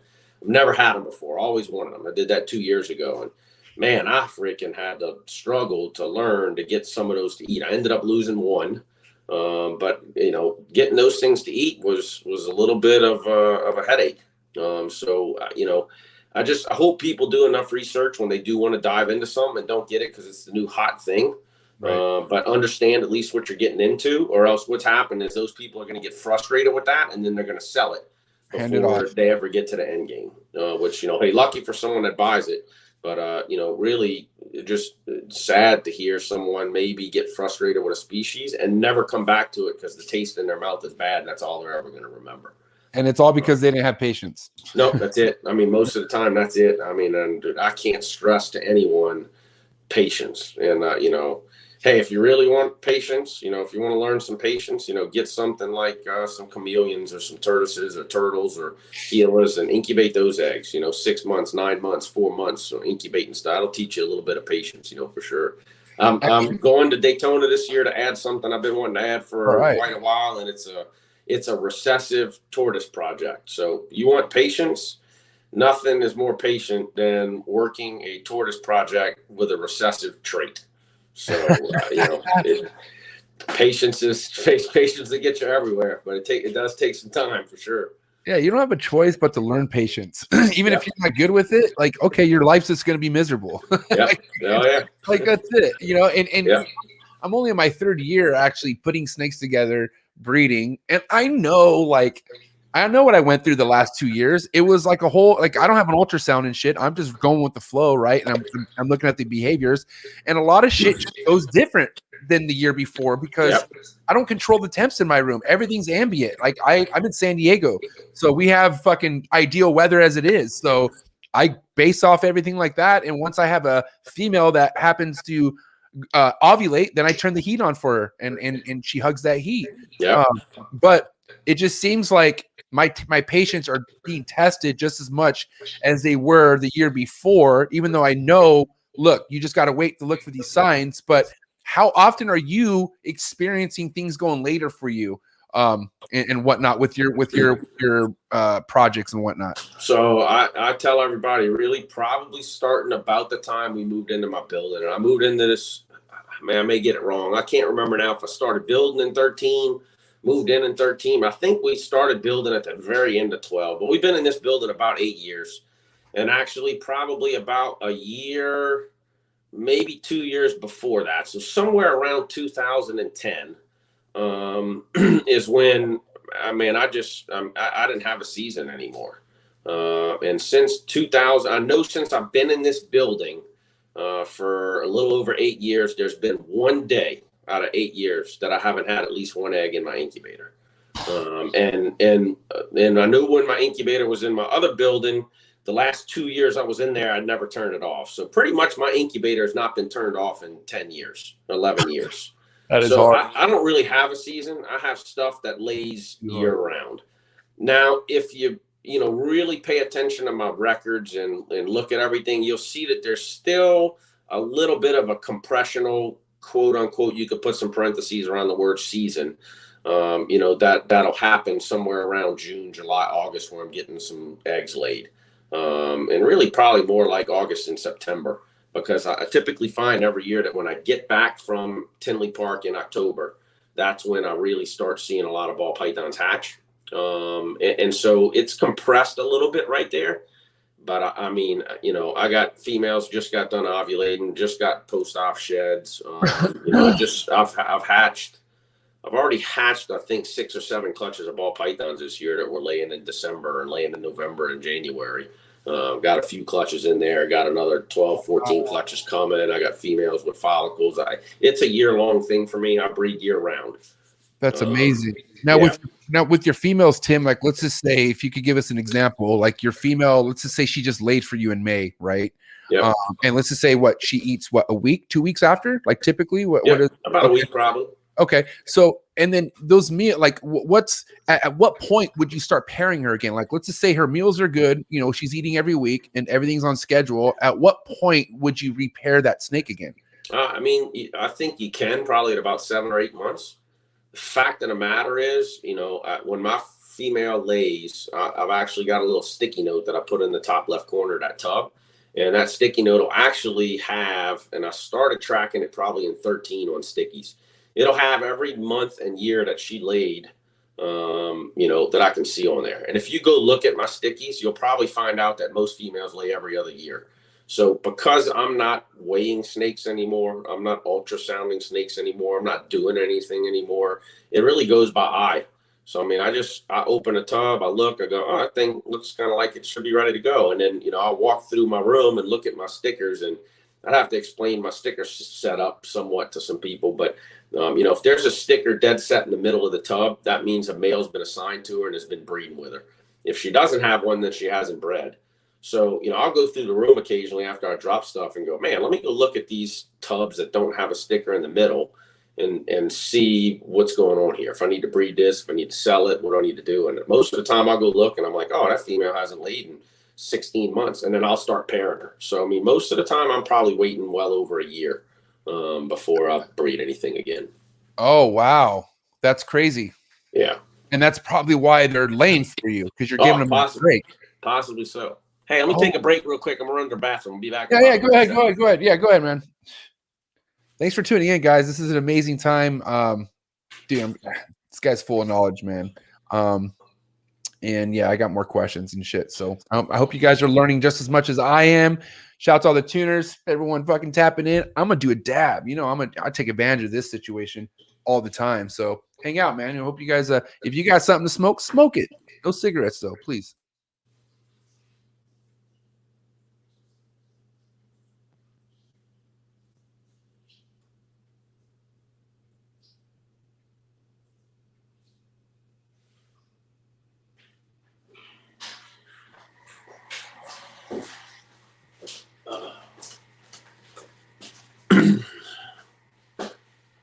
All right, you there? Yeah, that was coffee, man. Had to go let the coffee out. You're good. I'm gonna do it too, but I wanted to continue this conversation real quick. So yeah, like you said, given that year and a half break, you think that's probably the biggest crucial thing that's helping you, right? Maybe. I don't necessarily know for sure. But with that said, back to back to what I was saying earlier, people have asked me, a bunch of customers or, new customers that are, wanting some mentoring and asking how I do it. And I got, there's a lot of things I do with my ball python collection that's different than, what's commonly out there. And again, there's probably the biggest reason I don't talk about a lot of that stuff is it's I'm gonna use the restroom, but I can hear you. Keep talking. Yep. It's a little different, than what a lot of people are doing. So I don't necessarily want to put it out there because it's going to go against what everyone else is hearing, and then someone may say it's wrong. And again, I don't have time to play the responding game. But from a production standpoint, I'm breeding my females most of the time. A virgin female that I'm breeding for the first time is 4 years old. And so when I'm breeding them at 4 years old, I end up with larger clutches as a general rule to start with, and then more consistent year-over-year production from that animal. Couple that with the fact that I would say probably the average age of my breeding females is somewhere between 7 and 8 years old. I end up with these really big clutches, and I've actually got a customer of mine that always, makes fun and pokes fun at me and just asks me, well, do I ever have clutches that are single digits? Everything's always double digit clutches. And I said, well, yeah, I do. But I mean, a small clutch for me might be 8 eggs. And I really been meaning to go back because I had this conversation with someone in Arlington a couple weekends ago at NARBC and said, I think just shooting from the hip, that my average clutch size is probably somewhere in the high 8s, 8.8, 8.7, something like that. I need to go look at it for last year just to see. Wow. But it's because I'm breeding much more mature females. So breeding those more mature females, starting them a little bit later, I think you end up with larger clutches and more consistent year-over-year production. So, I'll find a lot of times, matter of fact, I have a female, I was just checked before I come in here to get on the podcast, that I noticed when I was feeding this week. I was like, oh, she didn't eat. And I saw her kind of coiled. I was like, oh, let me check that thing. Well, she's in her post-op shed. I missed the ovulation, but I think I put a male in with her for the first time in February, and here we are, May, she's already ovulated. So, I mean, it took, the male was only in there with her 2 times, bred twice, and she's ovulating. So I think sometimes too, if they're at that right point and they got the right weight and they see a male, they can cycle through that cycle pretty quickly. To me, it just, and I guess that's the other thing is having a little bit of a larger collection, because I certainly feel for people that are coming into the hobby that are newer or have smaller collections. I understand the patience pain they have, and you only got 4 animals and you get a clutch and put your clutch in there and you got to go look at the eggs every day. Most of the time I put my clutch in the incubator, I won't look at those eggs again until like day 50. But it's because I have so much other stuff to look at. I don't have to think about it. When you only have 1 clutch or 3 females, you look every day because you don't have anything else to look at. You're not setting up some new babies from something else or growing something else up. And, if you look at the percentage of breeding females I have versus how many clutches I have, it's really low. And that's probably part of the reason why, is because I just don't push it. I probably could and get a little bit higher production out of it, but I'm comfortable with what I have. I'm happy with what I have. And so there's no need for me to do it. Okay, awesome. And then as far as your feeding goes, right? Like, I mean, I hear some people just stick to smalls. Some people will go to mediums. Where are you at with that when it comes to feeding? So I learned that and took that trick from an old school guy. I don't want to say legend. He's been gone for a long time, but Adam Wasaki at 8 Ball Pythons years ago told me that, and feeding smaller meals. So I get a lot of customers tell me, hey, you got this snake, it's a year old. Does it eat good? Why is it only 500 grams? My personal goal is 500 grams a year on an animal is healthy growth rate and fine for the way I'm breeding, because I'm breeding females at 3-4 years old. So they're 1,500, 2,000 grams, and that will accelerate a little bit as they get older and get some slightly larger meals. But I feed my stuff smaller as babies, even my grow-ups. I mean, most of my grow-ups are about the same size as anything I'm selling that people think is small. Right. And then even my adult animals, I feed all of my adults. I feed my males about, sometimes I'll get a meal every 2 weeks. Most of the time it's every 3 weeks. And then my adult females get small rats, and they're pretty. Most people consider them pretty small meals. The benefit to that, for me, from an adult perspective, is I find that I don't have the 1,000-gram, 1,100-gram wall. I don't have my snake hasn't eaten in 5 months fasting periods. Most of my animals, if I have a female that's not eating, typically that means either A, she's a healthy body weight, doesn't need any more, and she'll eat every 2 or 3 weeks, or B, that means she's ready for a male and she quit eating because, hey, there's no male, there's no sperm, there's nothing around. I don't need to eat because I'm not going to produce any eggs. There's no males. I drop a male in, she starts pounding food again until she lays. So I'm feeding small meals, and I find that I get more consistent feeders, which A, is way less stressful on the keeper, because it's more stress on us when something's not eating than them. The animal's fine, they know they're okay, that's why they didn't eat. You're the one stressing out, but less stress there, and actually makes it much easier for me to order my rodent order every week consistently and know what I need versus ordering 120 rats and then all of a sudden 90 of them didn't get eaten because a bunch of people are fasting. So I'm feeding that smaller. When it comes to babies, the thing I like about that, I get customers all the time, tell me, man, I don't ever, I buy snakes and none of them eat like yours when I get them. And I said, well, that's because I feed my babies slightly smaller meals. And the theory there is they're always a little bit hungry. So I send you a snake, man, it's probably pretty low chance it's not going to eat if you stick something in there because it's a little bit hungry, because I'm not feeding it a big giant meal. And 6 days later, it's just finishing digestion and you're trying to feed it again on the 7th day. So it's just been theory, and the way I've approached it, it's worked well for me for years. And, I stick with it. So yeah, I grow my stuff a little bit slower, feed them a little bit smaller meals. I do have some older females, like the first Xanthic I ever produced.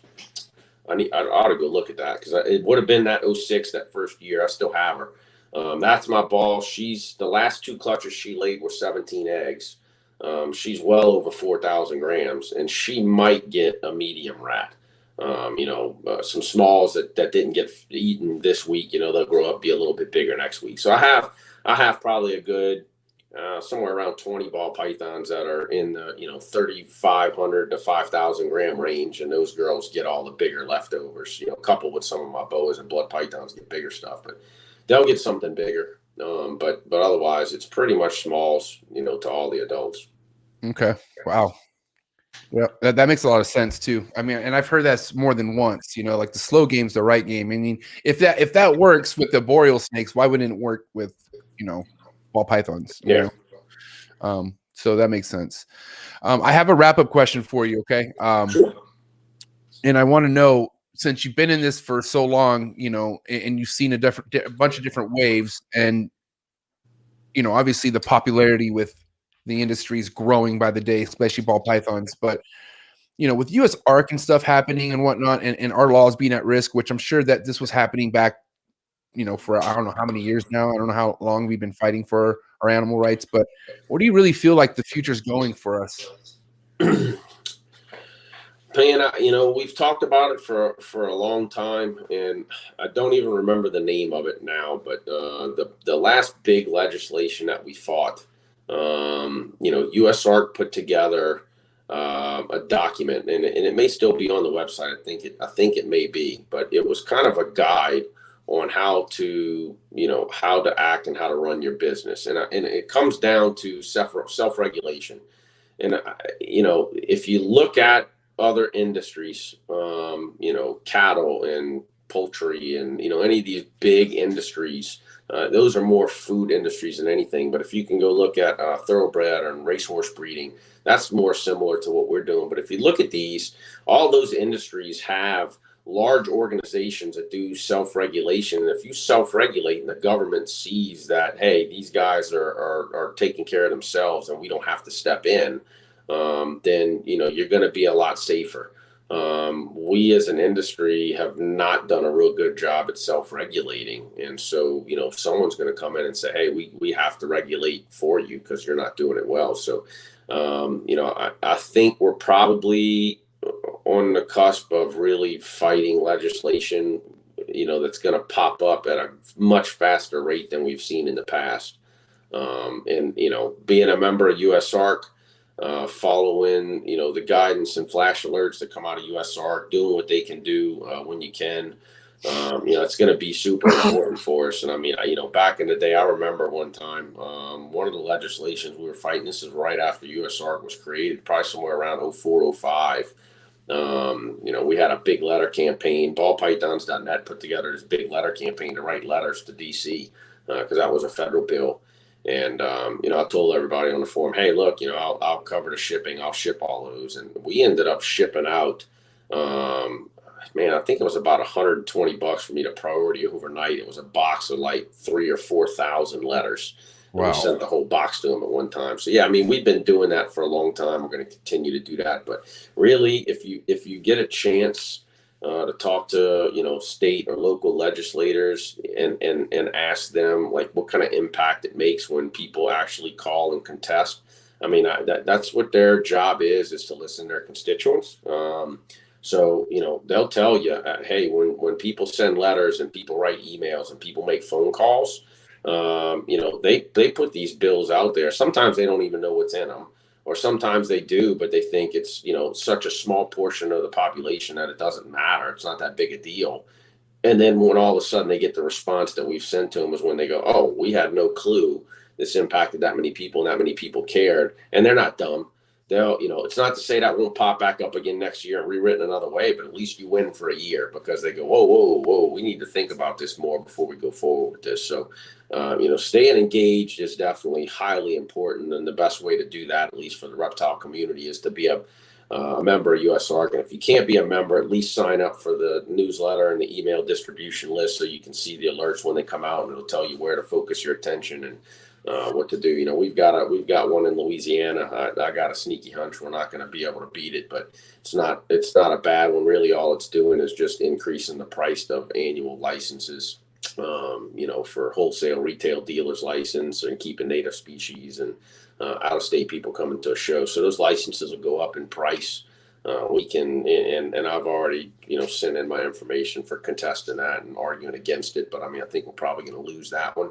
But it just means we got to pay a little bit more money to do what we do. But I don't think that's a bad thing because it's probably Louisiana wanting a revenue increase somewhere. And so you can't beat them needing money, no matter how much you argue. But, it's going to be super important, because things will disappear and people that are coming in new, I don't think realize that, it's an up and down vote and the stroke of a pen. And all of a sudden you can't move your ball python across state lines and you can't even breed it anymore.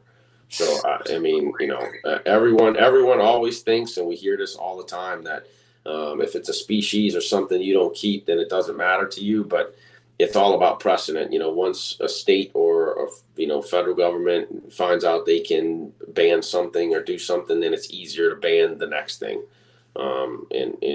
Trust me, they want to ban, at least all the HSUS and SPCA and all these other organizations that we're fighting with. PETA, they want pet ownership to be non-existent. So their lobby is much bigger than ours. They got much bigger funding than we do. So it's going to be a constant battle, but I do think it's probably going to be a slight uptick and a ramp up of battles we're going to fight probably in the next, 1, 2, 3, 4 years. And may just be from here on out a consistent thing. Hope I'm wrong. And we've been saying that, as long as I can remember us fighting legislation, that we always thought this was the year that it was never going to end, and we do it every year. And for some reason we get, 3-4 year breaks in between there. And I hope this one works the same way, but I don't know what my gut just tells me it's not. It's going to be a constant battle from here on out. I think we'll see. Yeah. Fuck you, day by day. You'll see. Yep. All right. Before we get into the hot seat questions, I forgot. I do want to bring this up because as long as I've been following you, Tim, this is such a legendary pick. And I do want to know if you could share with us your favorite Ben Rennick story. Man, I don't know about favorite. Or just any story. Just at least one of them. I thought about Ben the other day because, man, this is probably. Man, I want to say around 2010, 11 or so, Ben was looking for hidden gene woma project animals. I'd gotten in pretty early on Hidden Gene Woma stuff from Kevin. And so he was looking for Hidden Gene Woma stuff. I said, hey, man, let's do some trades. You got some stuff on your table. And what he really had on his table, I was looking for another clown something female. And I loved Cinnamon Clown. He had a Cinnamon Clown on his table. So like I said, it's probably about 11 years ago. And I said, hey, let's come by the table. We'll do some, I got some Hidden Gene Woma stuff. We'll do something. And so it was like Sunday afternoon, probably like 2 o'clock. And I went by Ben's table. I was like, hey, jackass, what Hidden Gene Woma, dude? He's like, oh, man. He's already picked up like 11 animals in the show. I was like, you bought 11 Hidden Gene Woma animals. You'd come to my table. And so anyway, I ended up not doing that trade. And for whatever reason, you know, never went down the road of making a Cinnamon Clown. I don't know why. And lo and behold, last year I produced a clutch, and I was actually going for cinnamon. There's a couple other genes in there too, but cinnamon hypo clowns. And I ended up making a Cinnamon Clown that was 66% posset hypo male, and so I kept him. And you know, now every time I open that tub and look at that Cinnamon Clown, I think of Ben.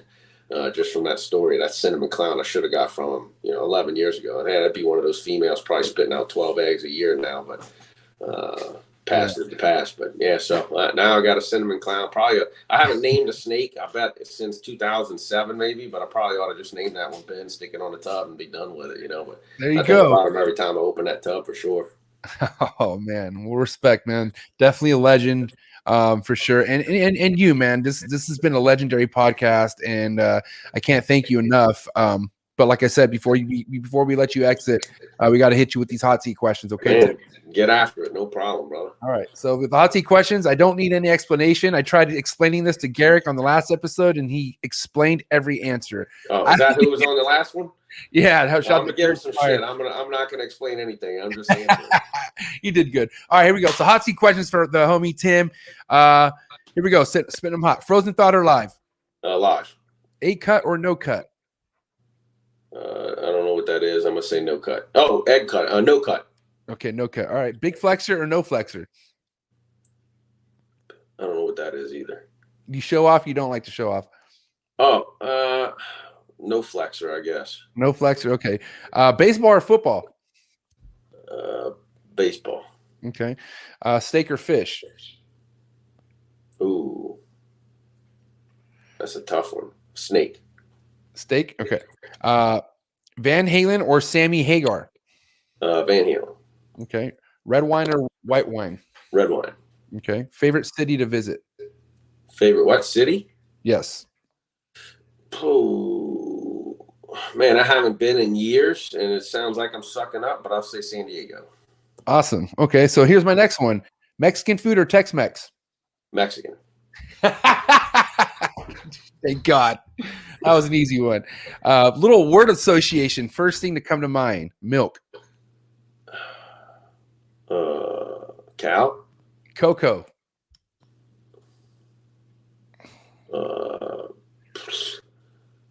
Bean.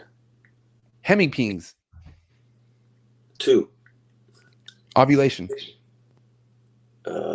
Snake. Day 60. Hatch. Stuck shed. Leave it alone. Instagram trolls. Fuck them. Nice. All right. Now the future's important, especially for this industry. So this next one's, I'm real curious to see what you're going to say. Okay, but one has to go forever. One has to go forever, and I mean forever. Okay, Instagram or Facebook? Which one would you get rid of? Get rid of Instagram. Oh my God, Tim! That's because of all your friends, huh? That's what it is. No, you said no explanation, but if I got to explain, it's because I'm newest to the platform. I still don't think I really even hardly know how to use it. So you would kill it on Instagram. You would blow up. I'm answering it from a familiarization standpoint. You know, I got way more followers because I've been on Facebook longer. I haven't been on Instagram. I don't use any of those hashtags. I hadn't figured that shit out yet. So like if I had to pick now, Instagram. Ask me again in a year, and I may flip flop. Who knows? But okay. Now Facebook's the one for me. And I just got on Instagram a year ago because somebody told me I was slipping and needed to. So yeah, I'm not kidding you. When it comes to the digital world, I'm freaking lost. And if I can pass on one thing, I say it probably on almost every podcast I'm on, you know, outside of the internet, my website is, you know, a big thing for me. And I tell everybody, I learned a long time ago with all of these forums disappearing, you spend a bunch of time building a reputation on a forum and then it disappears. Exactly. Facebook, you just said disappear. Facebook disappears. How many people have a business left? Right. You know, not many. I mean, get a website. It is your house on the worldwide internet road, and no one can take your property away from you. Build a website, and it'll always be there. So that's what I tell everybody. That's super, super important, super critical. So I've put my foundation and my focus on my website. You know, and even like Morph Market, people say, hey, what's better to look at? And I say my website, because I actually do bulk imports into Morph Market. So I'll update my website first and then Morph Market second. So everything goes through my website. I mean, to me, I tell everybody it's so cheap now to do it. You know, get a domain, get a website, even if it's just a landing page with a cool picture and your contact info, get a website, because it can never be taken away from you. So really, to be honest, I mean, you know, I've always lagged on getting to Facebook and MySpace and Instagram and TikTok and all this stuff, because, you know, I started out with a website, and I've really put my focus there, because no matter what happens and who decides to shut down some website and whatever, they're not shutting my website down. It'll always be there. So get a website. If you got a freaking hobby, if you have any inclination whatsoever, you want to turn it into a business, or you want your hobby to grow, get a website, drive people there. And it's something that, you know, SEO ratings and all that stuff, just, I can't tell you, there's probably literally a few 100,000 hot links to my website scattered all over the internet, from podcasts and digital magazines and everything else. And so it's advertising that lasts forever. So get a website. I mean, some of my best advice to anyone that wants to jump in and really has an intent on growing and building their hobby to a business or whatever, get a website. It's important. You just dropped a bomb right now. This whole episode's been fire, and you just dropped a bomb right now, because even that was like you know, I told people I got really lucky last year, and I sold just shy of 100 snakes, and not one of them were on Morph Market. All of them were on Instagram, right? But that being said, you know, it might not be like that this year. I mean, shit, Instagram could take my shit away like that. Yeah. Because they're doing it to people. I mean, Tyler Nolan, there's a list of people who just got their account suspended or just taken away for whatever reason, right? Yeah. Well, with the website, with the domain, you don't ever have to worry about that. That shit never leaves. You own it. It's yours. That's it. So, dude, I'm getting on that 100%. No, I'm with you. I recommend it to everybody. So thanks for dropping that. But yeah, wasn't trying to explain my last answer, but thought it was a good explanation. Yeah, you hella killed this, man. This is definitely round 2 worthy. I'm gonna need to bring you back at some point, Tim. And Not a problem. I wish you the best of luck this year and every year moving forward. And like I said, man, you're a legend, man. And I've heard nothing but great things about you. So to finally have you sit down in front of me face to face, this has been a real treat. So I appreciate it. No, it's been awesome. And hey, man, I appreciate all the listeners, everyone that takes it in. And I'm probably get a couple of questions from some people that watched it or overheard it. That's great too. Man, appreciate all your listeners. Appreciate you asking me to come on, and definitely been a blast. And I'm always up for a round 2 for sure. All right, man. I appreciate you, Tim. You enjoy the rest of your weekend and have a wonderful day, man. No, thank you, sir. You have a good weekend. Later, Tim. Tim Bailey, ladies and gentlemen. Later, bro. Damn, Tim Bailey. Hard. Motherfucker's a G. Love it. That's the kind of shit I like right there, man. These last 2 episodes have just been fire, man. I hope you guys learned just as much as I did. And I'm gonna go back and what I do after almost every episode, especially on Saturdays, because Saturdays it's a lot of cleaning day. I go back and listen to everything, man, and I am excited to go back and listen to this. If you happen to join this late, I highly recommend you go back and listen to the beginning of it. A lot of great topics, a lot of great knowledge being dropped from the OG Tim Bailey, and make sure you go check out his website. Dead serious, man. That's actually a good point he just mentioned about having a website. A lot of people they kind of skip that, and I don't think that's something to be skipped.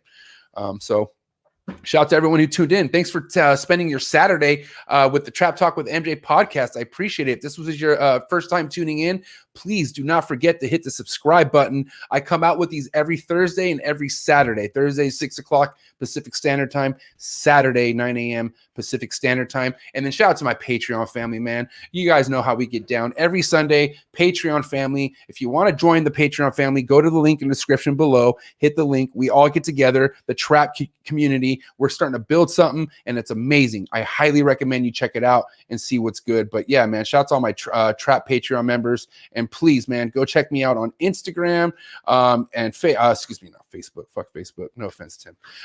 But Trap Talk with MJ podcast on Twitch, man. Shout out to all my Twitch followers. I appreciate you. Let's get the Twitch fucking family going, man. Let's please, if any of you are out there on Twitch, it's a free platform.